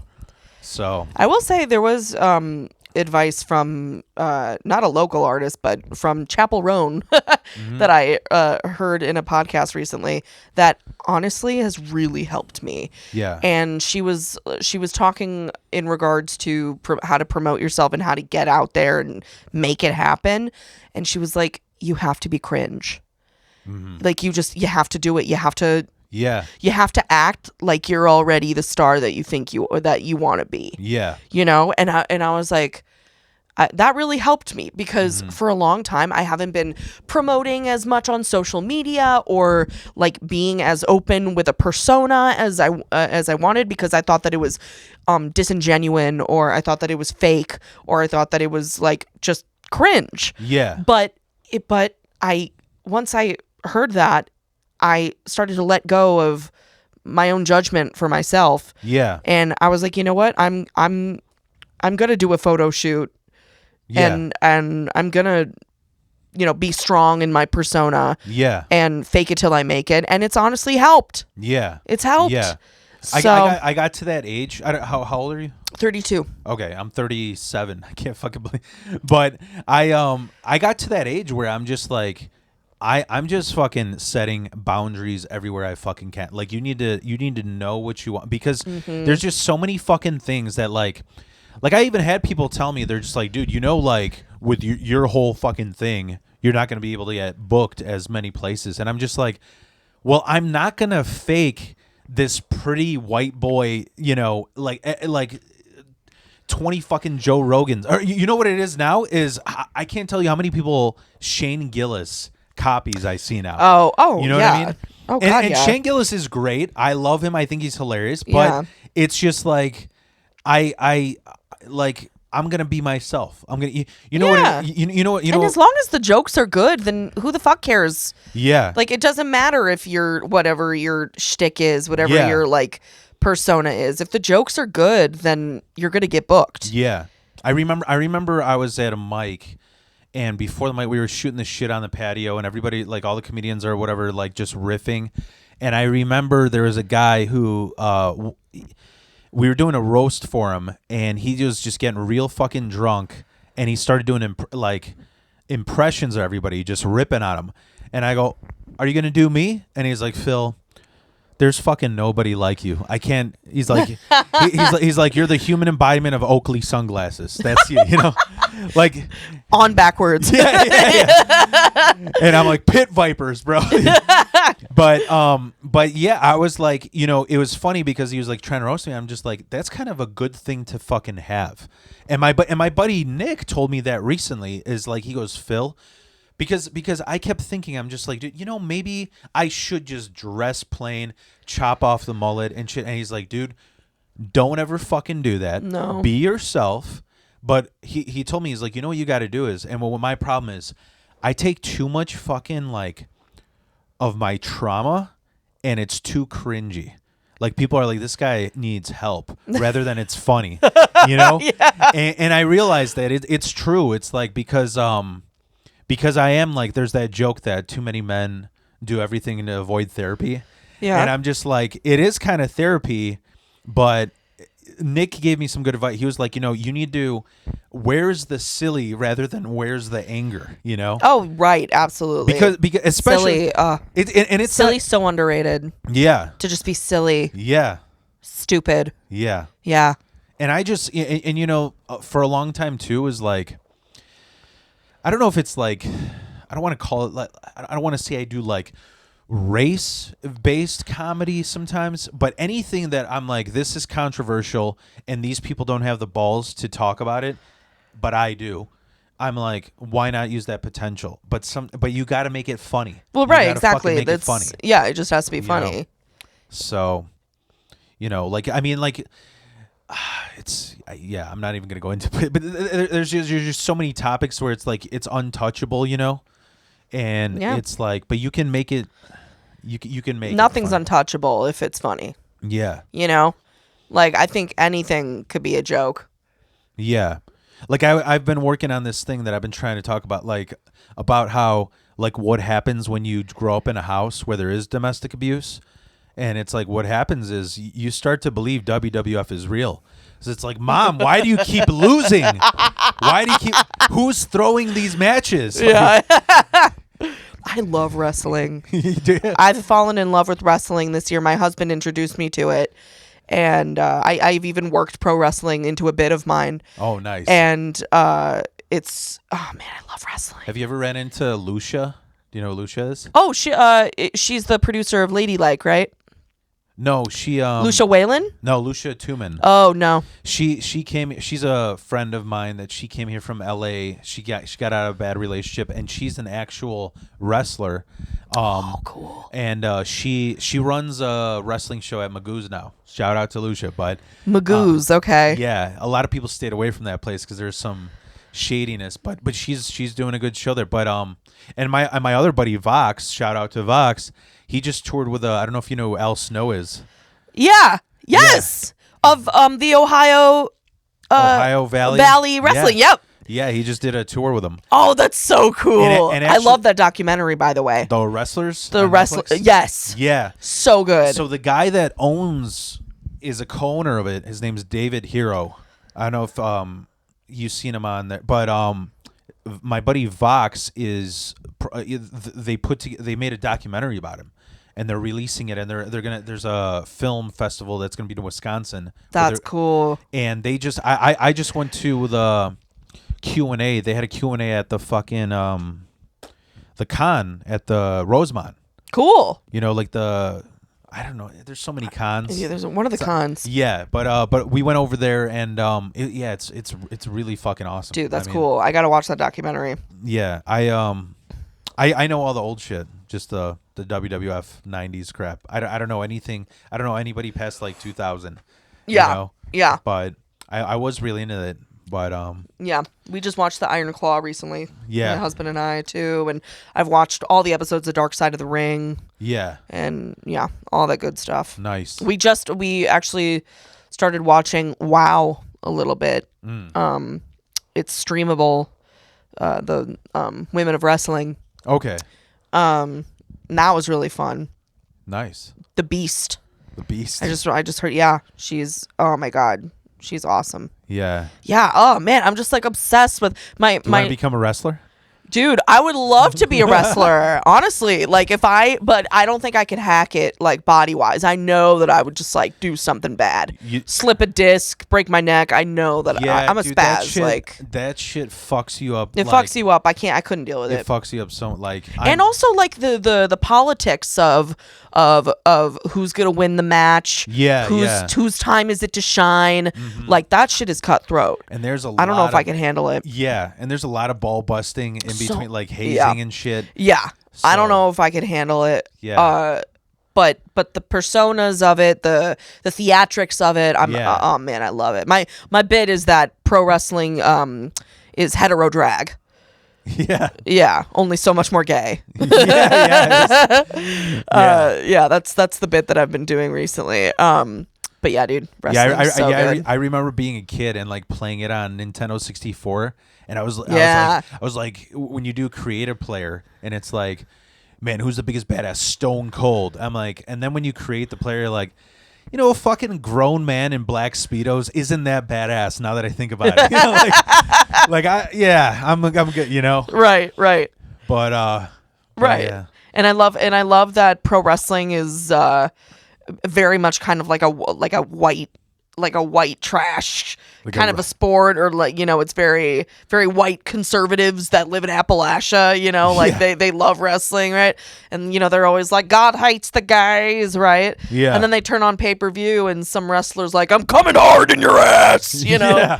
Well, that's what I loved about like 90s wrestling. The the plots they had were fucking hilarious, you know? Yeah. And there was a lot of people, like there was Nation of Domination, which was an all black crew, and then there's like, you know, there's the like pretending to be racist crew, like the plots they had in WWF, like you could never do today, dude. But it brought everybody together, you know, like, and like the New Jacks angle, insane. Yeah.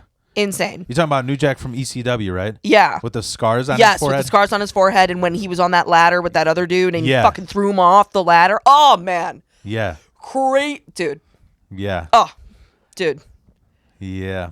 Yeah. Do you I was gonna say, so like where did you grow up? Buffalo Grove.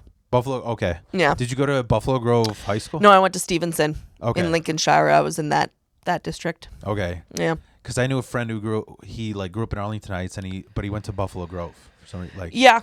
There's like that weird divide of Buffalo Grove, and it's a huge city. So yeah, like 80,000 something people. So half of them go to Lincolnshire, the other half go to Buffalo Grove High School. Who would you say when you started doing comedy? Like I asked to everybody, like, who do you think when you started was like your top 3 influences that influenced you? Mm-hmm. When I first started, Andy Kaufman, because I was way more avant-garde and more experimental. Yeah. When I first started doing stand-up, when I was interning at the Comedy Bar, one of our assignments was to do a stand-up set. So I was a lot more experimental. I did, I recited classic poetry, doing impressions as pop culture icons, reciting classic poetry. So it was much more avant-garde and whatever. So I would say Andy Kaufman and Maria Bamford. Nice. Maria Bamford, huge influence. Did you see her Dark Side?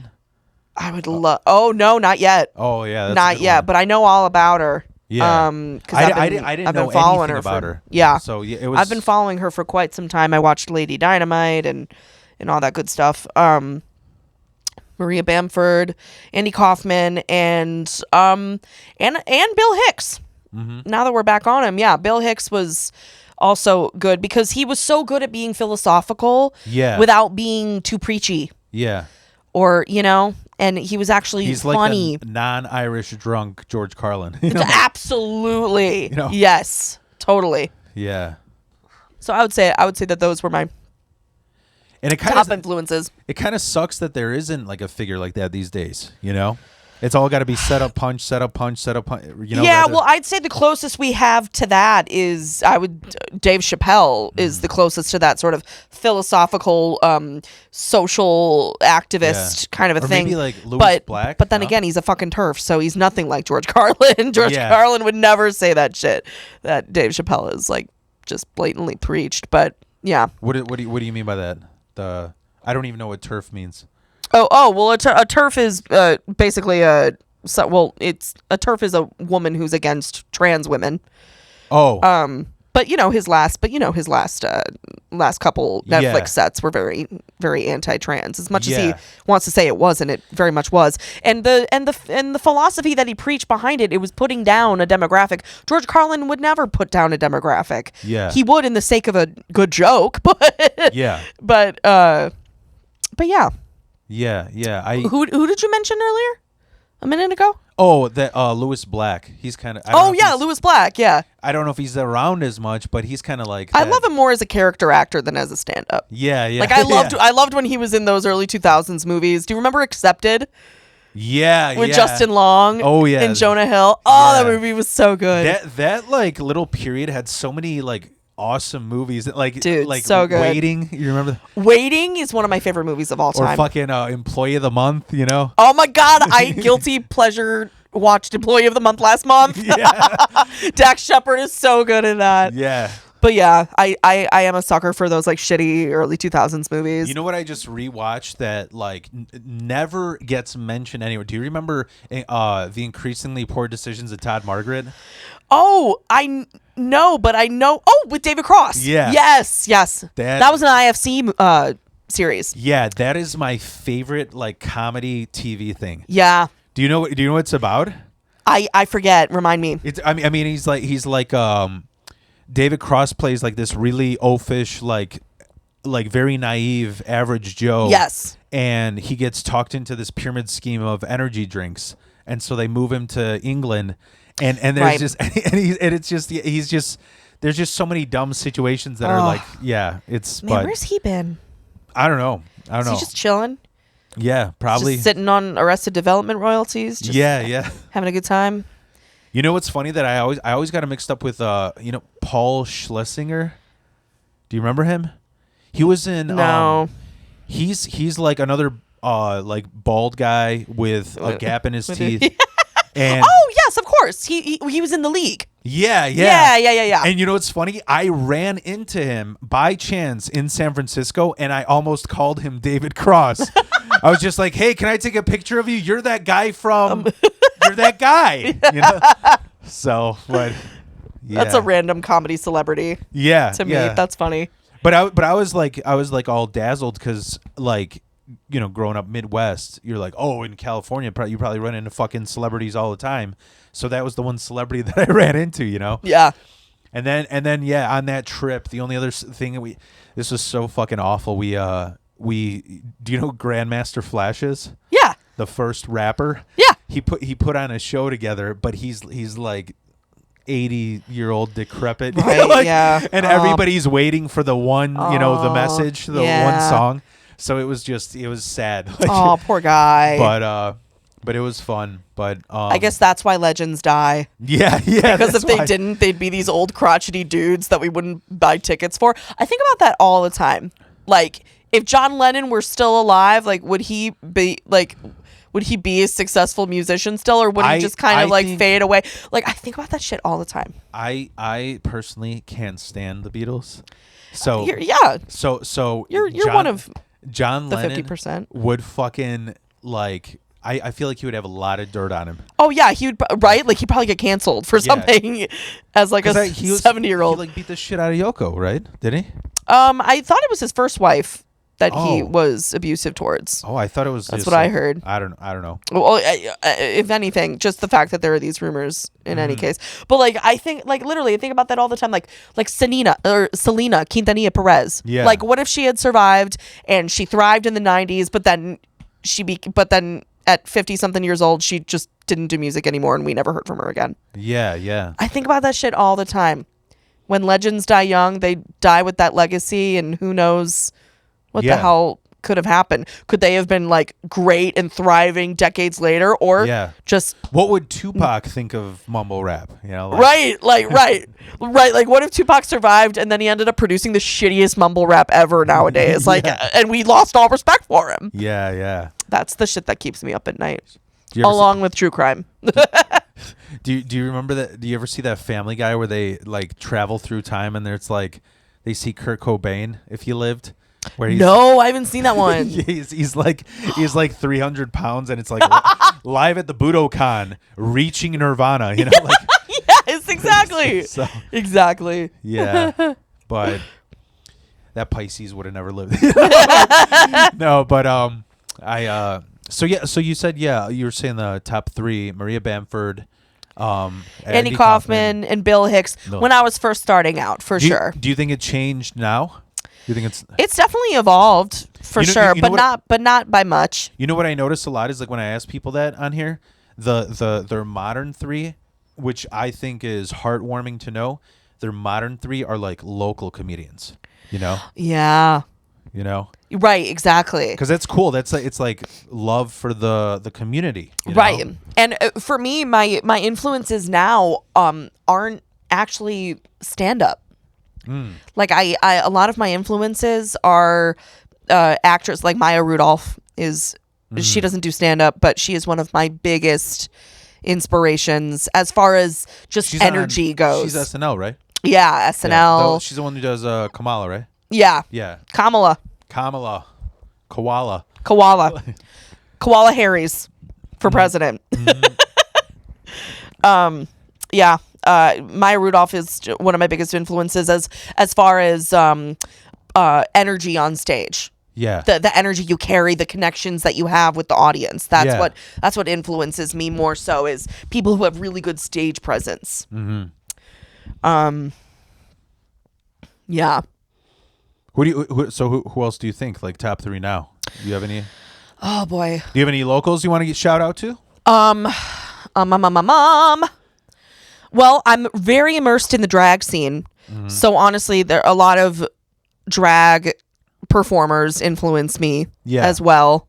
When it comes to confidence on stage and the energy that I bring and connect with on stage. Yeah. But I'd say that my top influence is Maya Rudolph, Alana Ubach, who played Naomi in Waiting, the angry one that swears a lot. Oh, that with the bush, right? With the bush. Yeah, with the bush. Because she's such an underrated actress. She's one of those actresses or one of those actors that you see everywhere and you definitely know and see them, but you don't remember their name. You know, because they're under the radar as far as celebrity goes. Yeah. You know, they're not like big in the headlines and making waves with their personal life. So Alana Ubach is a huge influence of mine for her voice acting, as well as her character acting. Basically character actors are a huge influence of mine. Who else? Jack Black.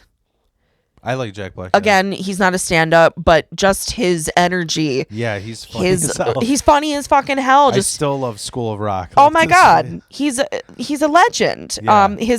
Because he's not just a comedian; he's a performer. He's through and through. He's an entertainer. Yeah. And that when I do my stand up, I try not only to just bring set up punchline, but just who I am is funny. Yeah. Like if I had no jokes, could I go up on stage and be silent and still make people laugh? Yeah. And that's my goal. I've noticed so many times where I just like I get more laughs hanging out with comedians than on stage, and it pisses me off so much. I'm like, what the fuck is so funny about this? You know? Right. Absolutely. It's just like, I know. That's why people think that if they tell good stories that they could be good at stand-up. And it's like, no. That's me. No. That's me. Like, it's because it's a totally different environment. Yeah. Different air. I learned that real quick. Like, you know, you have to.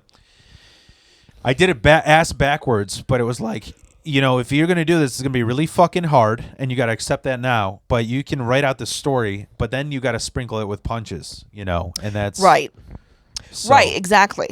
You can tell that story, but how are you going to keep people's attention? Because it's not like who you're telling the story to is your friend who knows you. These are complete strangers who have no idea who you are and what you're about. Yeah. So you gotta give them that 411 on who you are, on what you're about, and you do that through telling those jokes. Yeah. Because I love, like, what really got me back into stand up was I was working at that logistics place with Adam Quaz right. And I just remember I was just venting about something fucking really stupid, and there was a guy that he's just like, dude, you're like the Chicago Joey Diaz. I'm like, really? He's like, I'm like, who the fuck is Joey Diaz? Like I went into like Joey Diaz. I'm like, who the fuck is that? Is that a compliment? You know? And he's like, yeah, dude, just check it out, because I had never heard of. I didn't even know what a podcast was, and I got into Rogan only because of Joey Diaz. Oh, okay. And so that was kind of like and then I love Louis C.K. I know a lot of people like the whole thing surrounding him.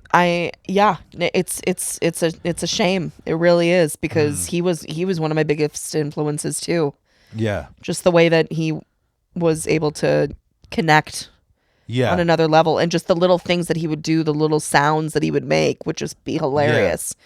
You could tell he was like OCD, because he felt it's almost like he knew every mannerism. He was self-aware of every mannerism he's doing. Absolutely. To make it funny, you know? Yeah, absolutely.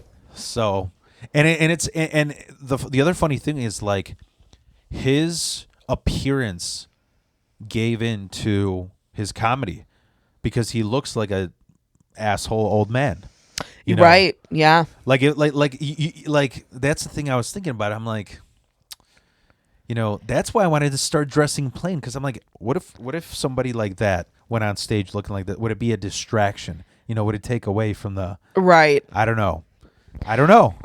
Well, I think that if someone like that did, it would be because that's not who they are. Yeah. Because that's not, it just wouldn't make sense. It just wouldn't feel natural because that's not who they naturally Yeah. are. With you, it feels natural. Yeah. You know, you know,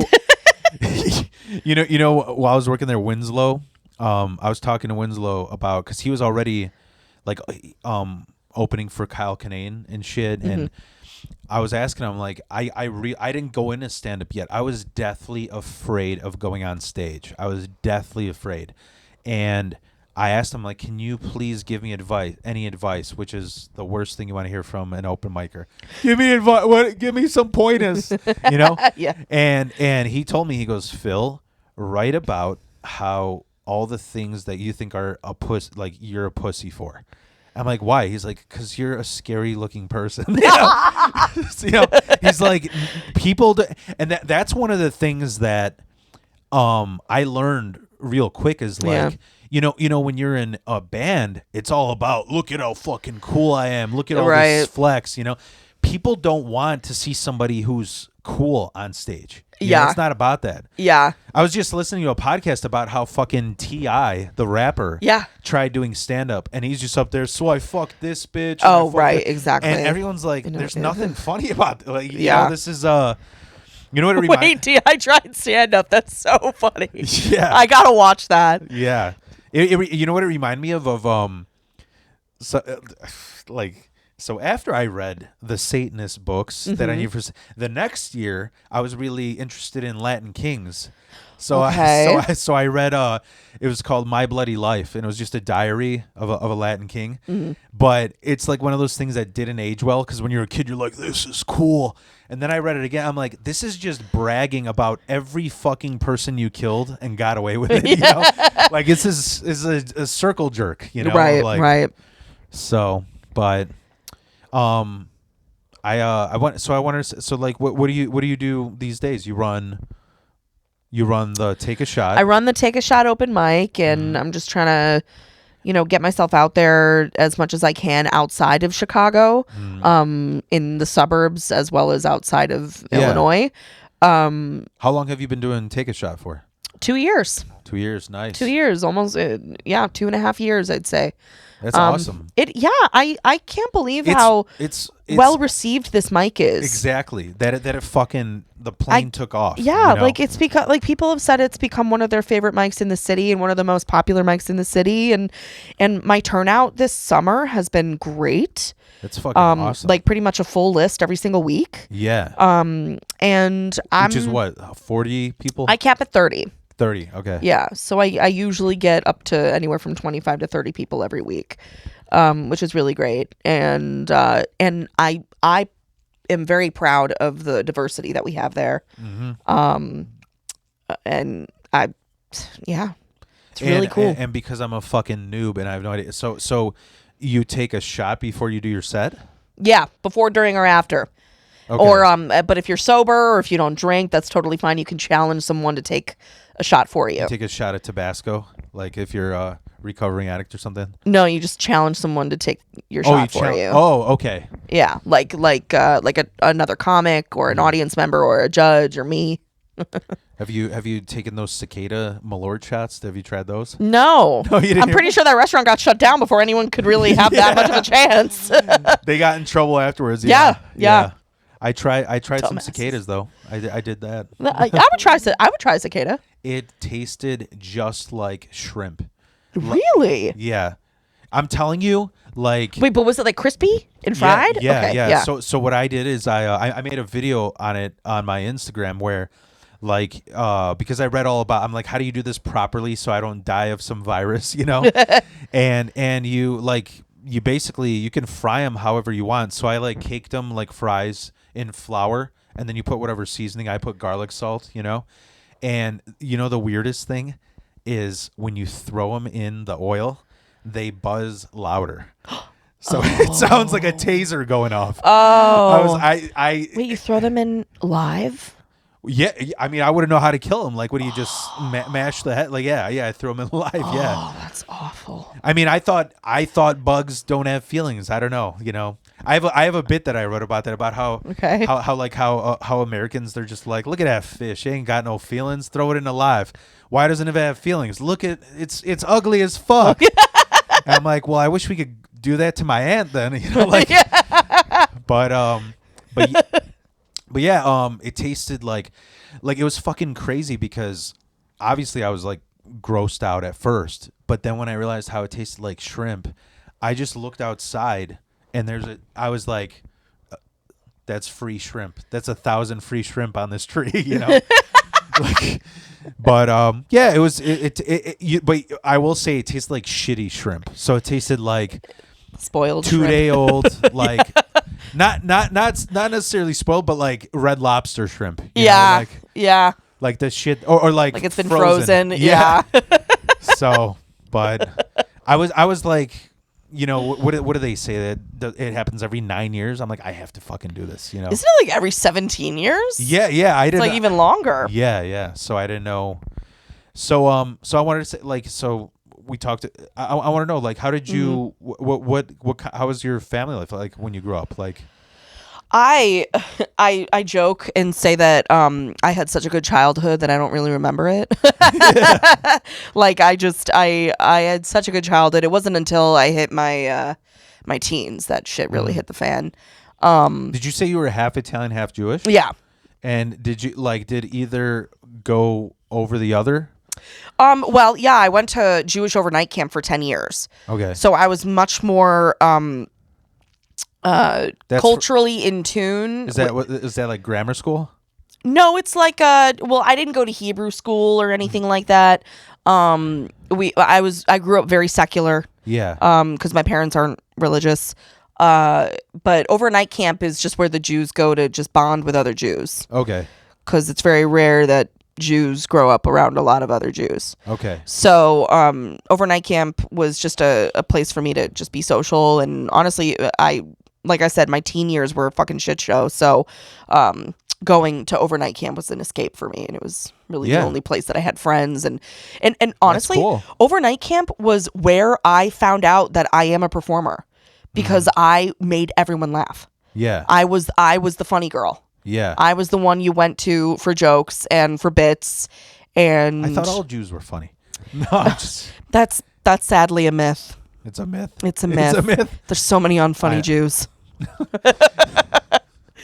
But yeah. Culturally, I was more in tune with my Jewish side, but I am still very much a loudmouth Italian who loves food. Is it because your mom was Jewish?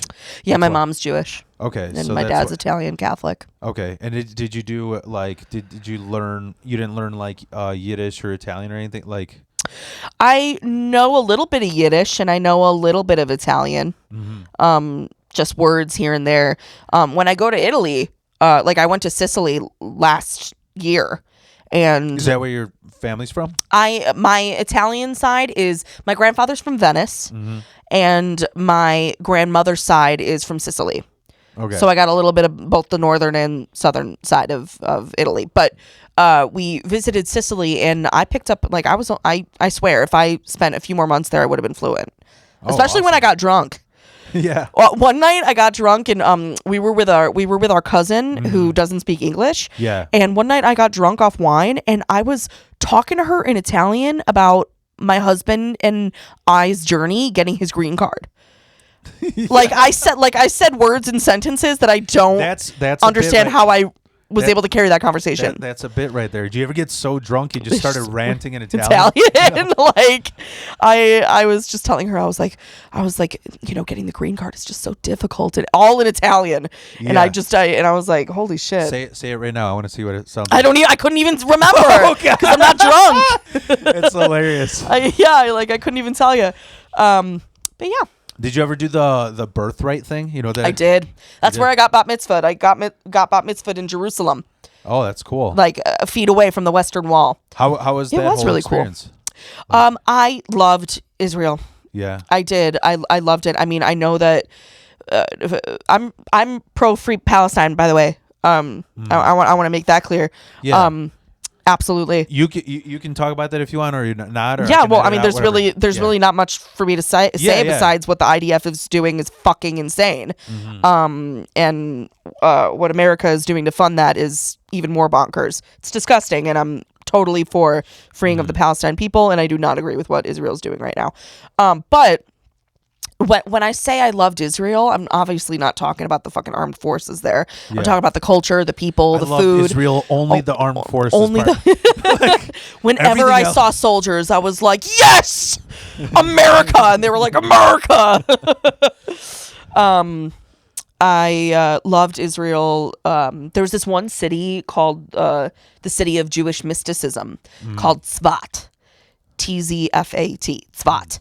And it was such a gorgeous town of art and color and culture. Yeah. And it made me see the religion or the religion of Judaism as more of a spiritual and mystical sort of theology. Yeah. You know, as opposed to like a a monotheistic type of Yeah. religion.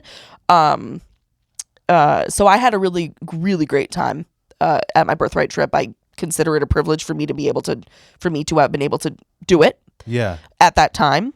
And I would definitely go back. That's awesome. Yeah. Yeah. I would definitely go back. Because I was asking because like every time, I know there's a weird fucking comparison, but the way they describe Las Vegas, where it's like like it's lit up, but then the rest is just dark desert. Is that how Israel is? Where like there's like the main city, and then it's just like barren area? No, No, absolutely not. No, there's because I picture like Egypt or something. You know what I mean? Like Yeah. where there's like these busy like city areas, but then there's just like road and desert. well, but even in between the desert, even in the desert, there's communities. There's also the kibbutz communities that are all around Israel. The kibbutz are pretty much communes, like farming and agriculture communes. Oh, I didn't even know. Is that what kibbutz means? Yeah, that's what a kibbutz is. Isn't Yeah. that like that saying like up the kibbutz or something like? You're making me lose my mind to the kibbutz or something. I don't know. I thought there was some saying like that. I don't know. But the kibbutz are the really great communities that are like that are outside of the cities. Okay. And then there's even communities in the desert where we visited on our trip. They're called Bedouin tents. And Bedouin tents are where Palestinians live.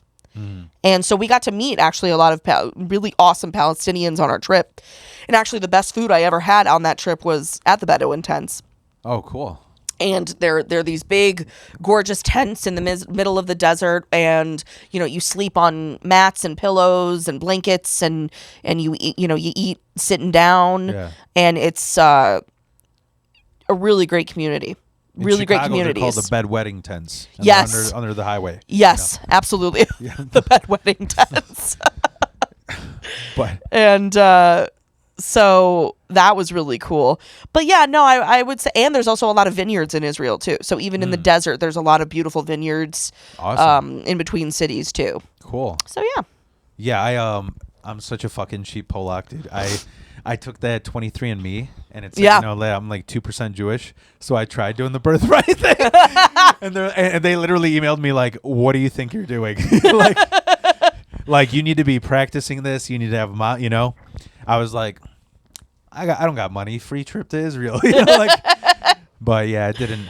Yeah, no, I was always in like interested in like how that whole like experiences, because you went like with a tour, right? Yeah. And they go through all the historical areas and like museums and shit, right? Yeah, absolutely. So Yeah.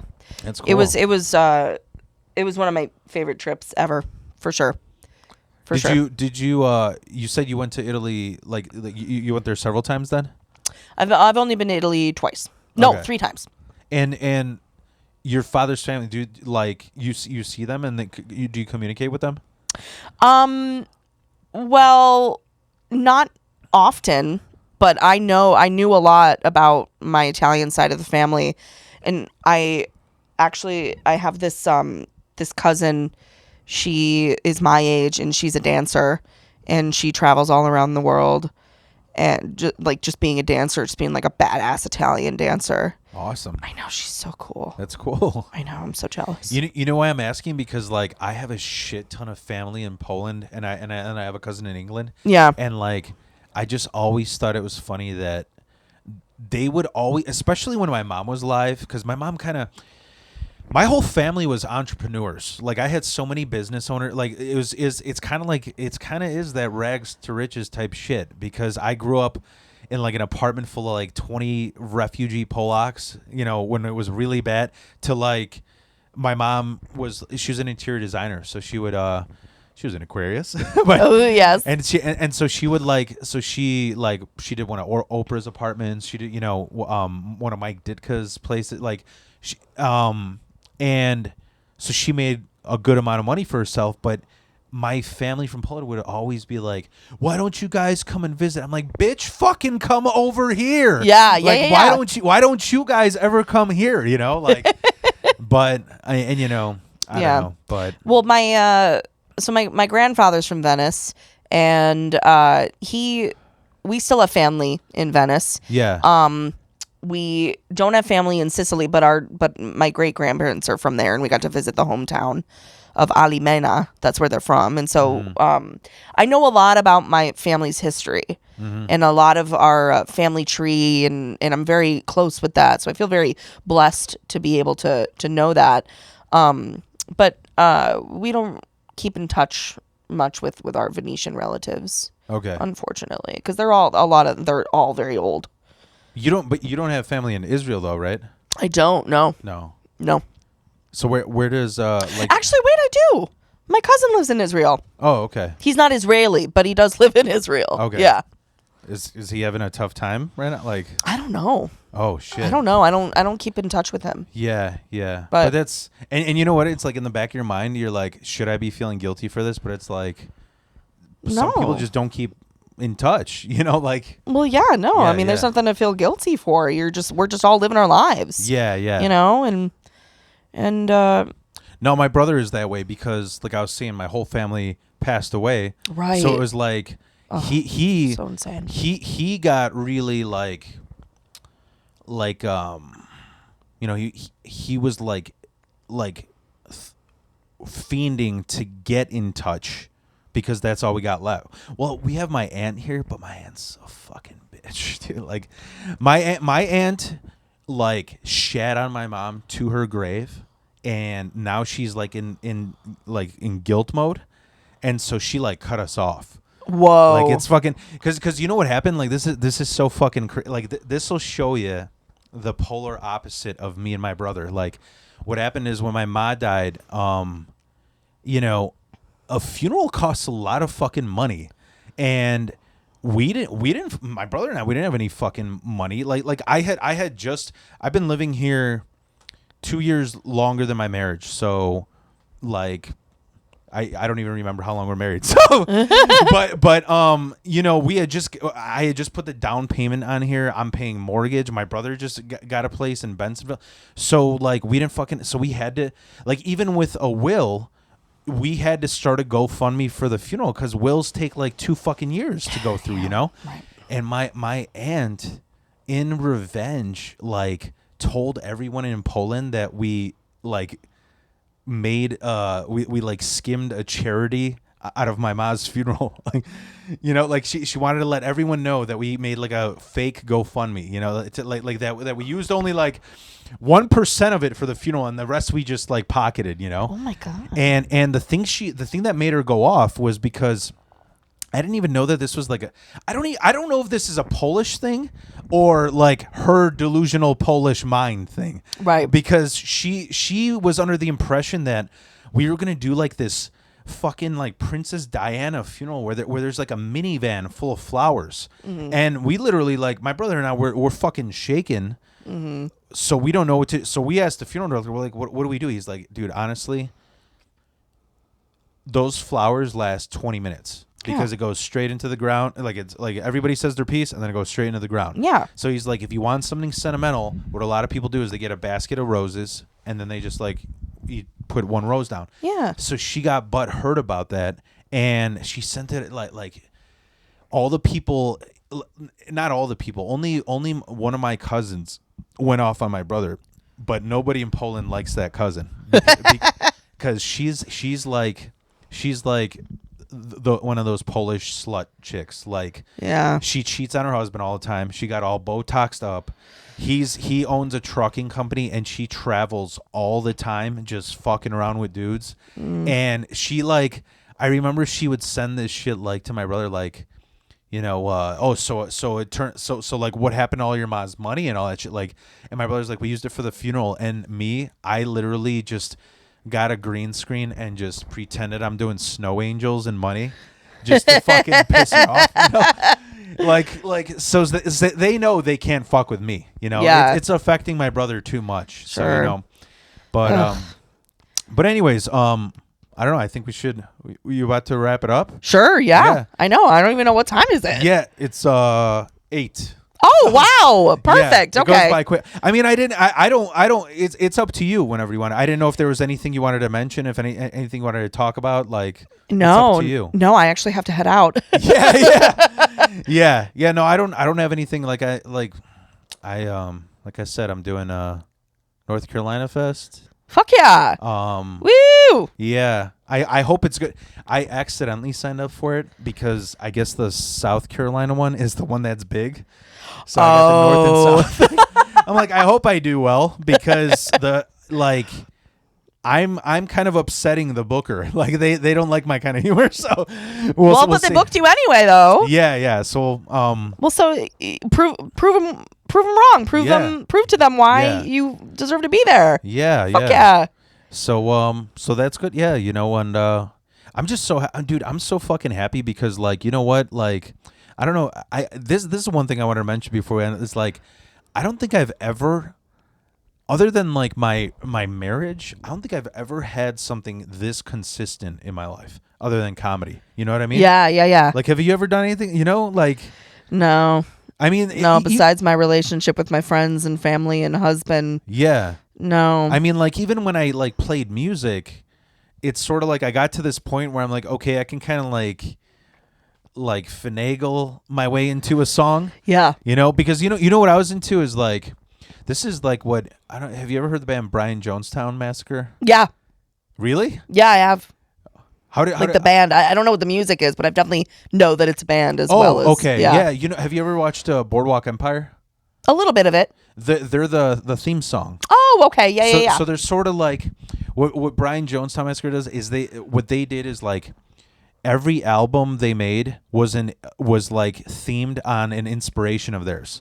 So they make an album that's like My Bloody Valentine, then they made an album that's like Sgt. Pepper, then they made an album that's like, whatever. And point is that music, it's real like 3-chord songs, but then you just layer it with tambourine, layer it with a flute, layer it, right? And it sounds amazing. And that's kind of like what I said. So the point is, I never really like leveled up in music, and I'm really hoping like, they say that a lot of like meatheads and shit say like consistency is key. Yeah.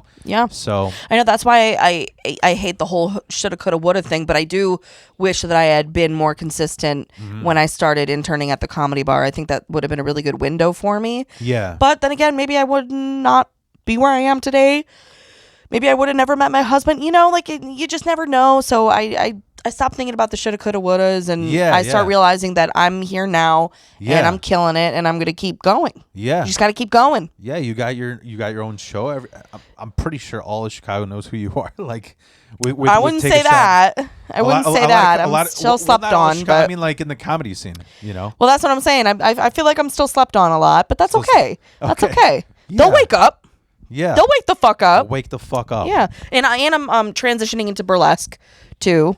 And so that's like comedy burlesque. So that's how does comedy burlesque work? I don't even know like how. It's like sexy funny. So you laugh and you get a hard on. But I mean, you like, get turned on. Is it just doing stand up in burlesque? No, gear? it's like actual dancing. Oh, okay.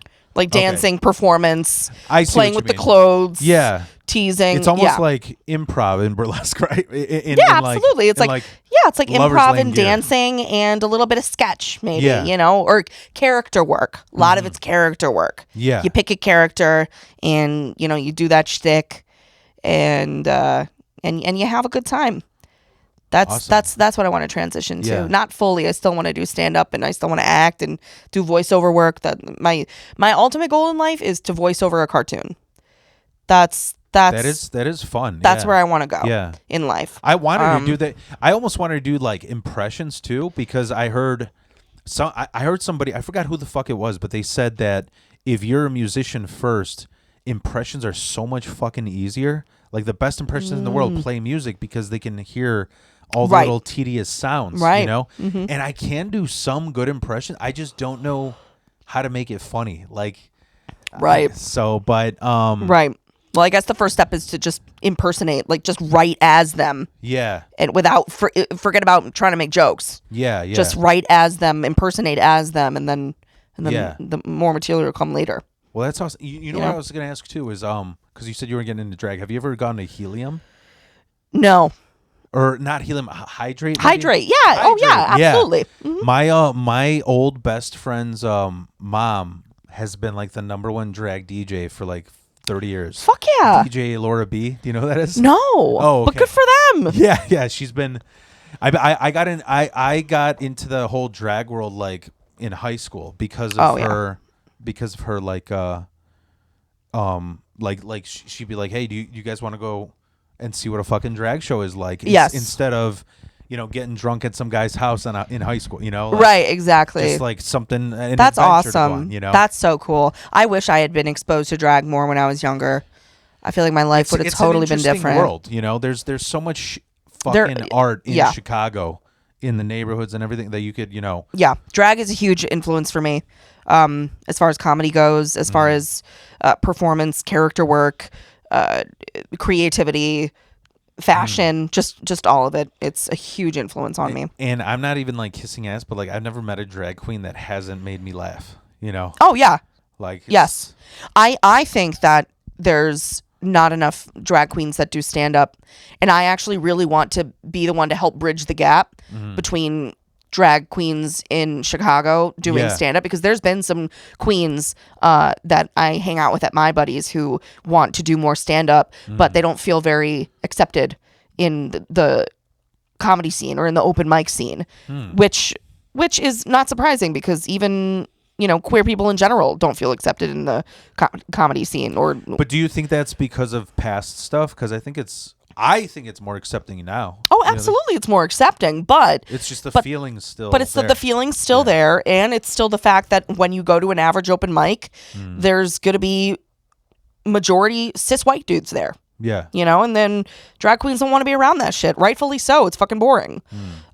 So that's why I feel like with my mic, I'd be that drag queen that would want to feed off of that to make to those challenge it. Yeah, Yeah. yeah. Right. But that's not everybody, Yeah, Yeah, that's not everybody, but also I think maybe what they would want is to be comfortable, find a home mic where Yeah. they feel comfortable enough to work on material in a Yeah. safe space, so that they can go to those other mics and annihilate Yeah. the other comics, But I would really love to be one of the vessels that bridge the gap Yeah. between stand up and drag. I think that there's tons of queens that have huge Yeah. potential in stand up. Yeah. Yeah.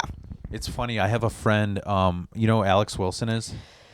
Yes. Yeah, I do. He's I performed with him, I think. He makes me laugh. He's not even trying to be funny, and he makes me laugh. And I've run a few mics where the mic got shut down because he would make straight guys at the bar uncomfortable. Yeah. Because they're almost like drunkenly coming out in front of their friends. I was dying, It was Yeah. man, it's so funny. But Yeah. anyways, thank you for coming on. Thank you for getting wild. Wow.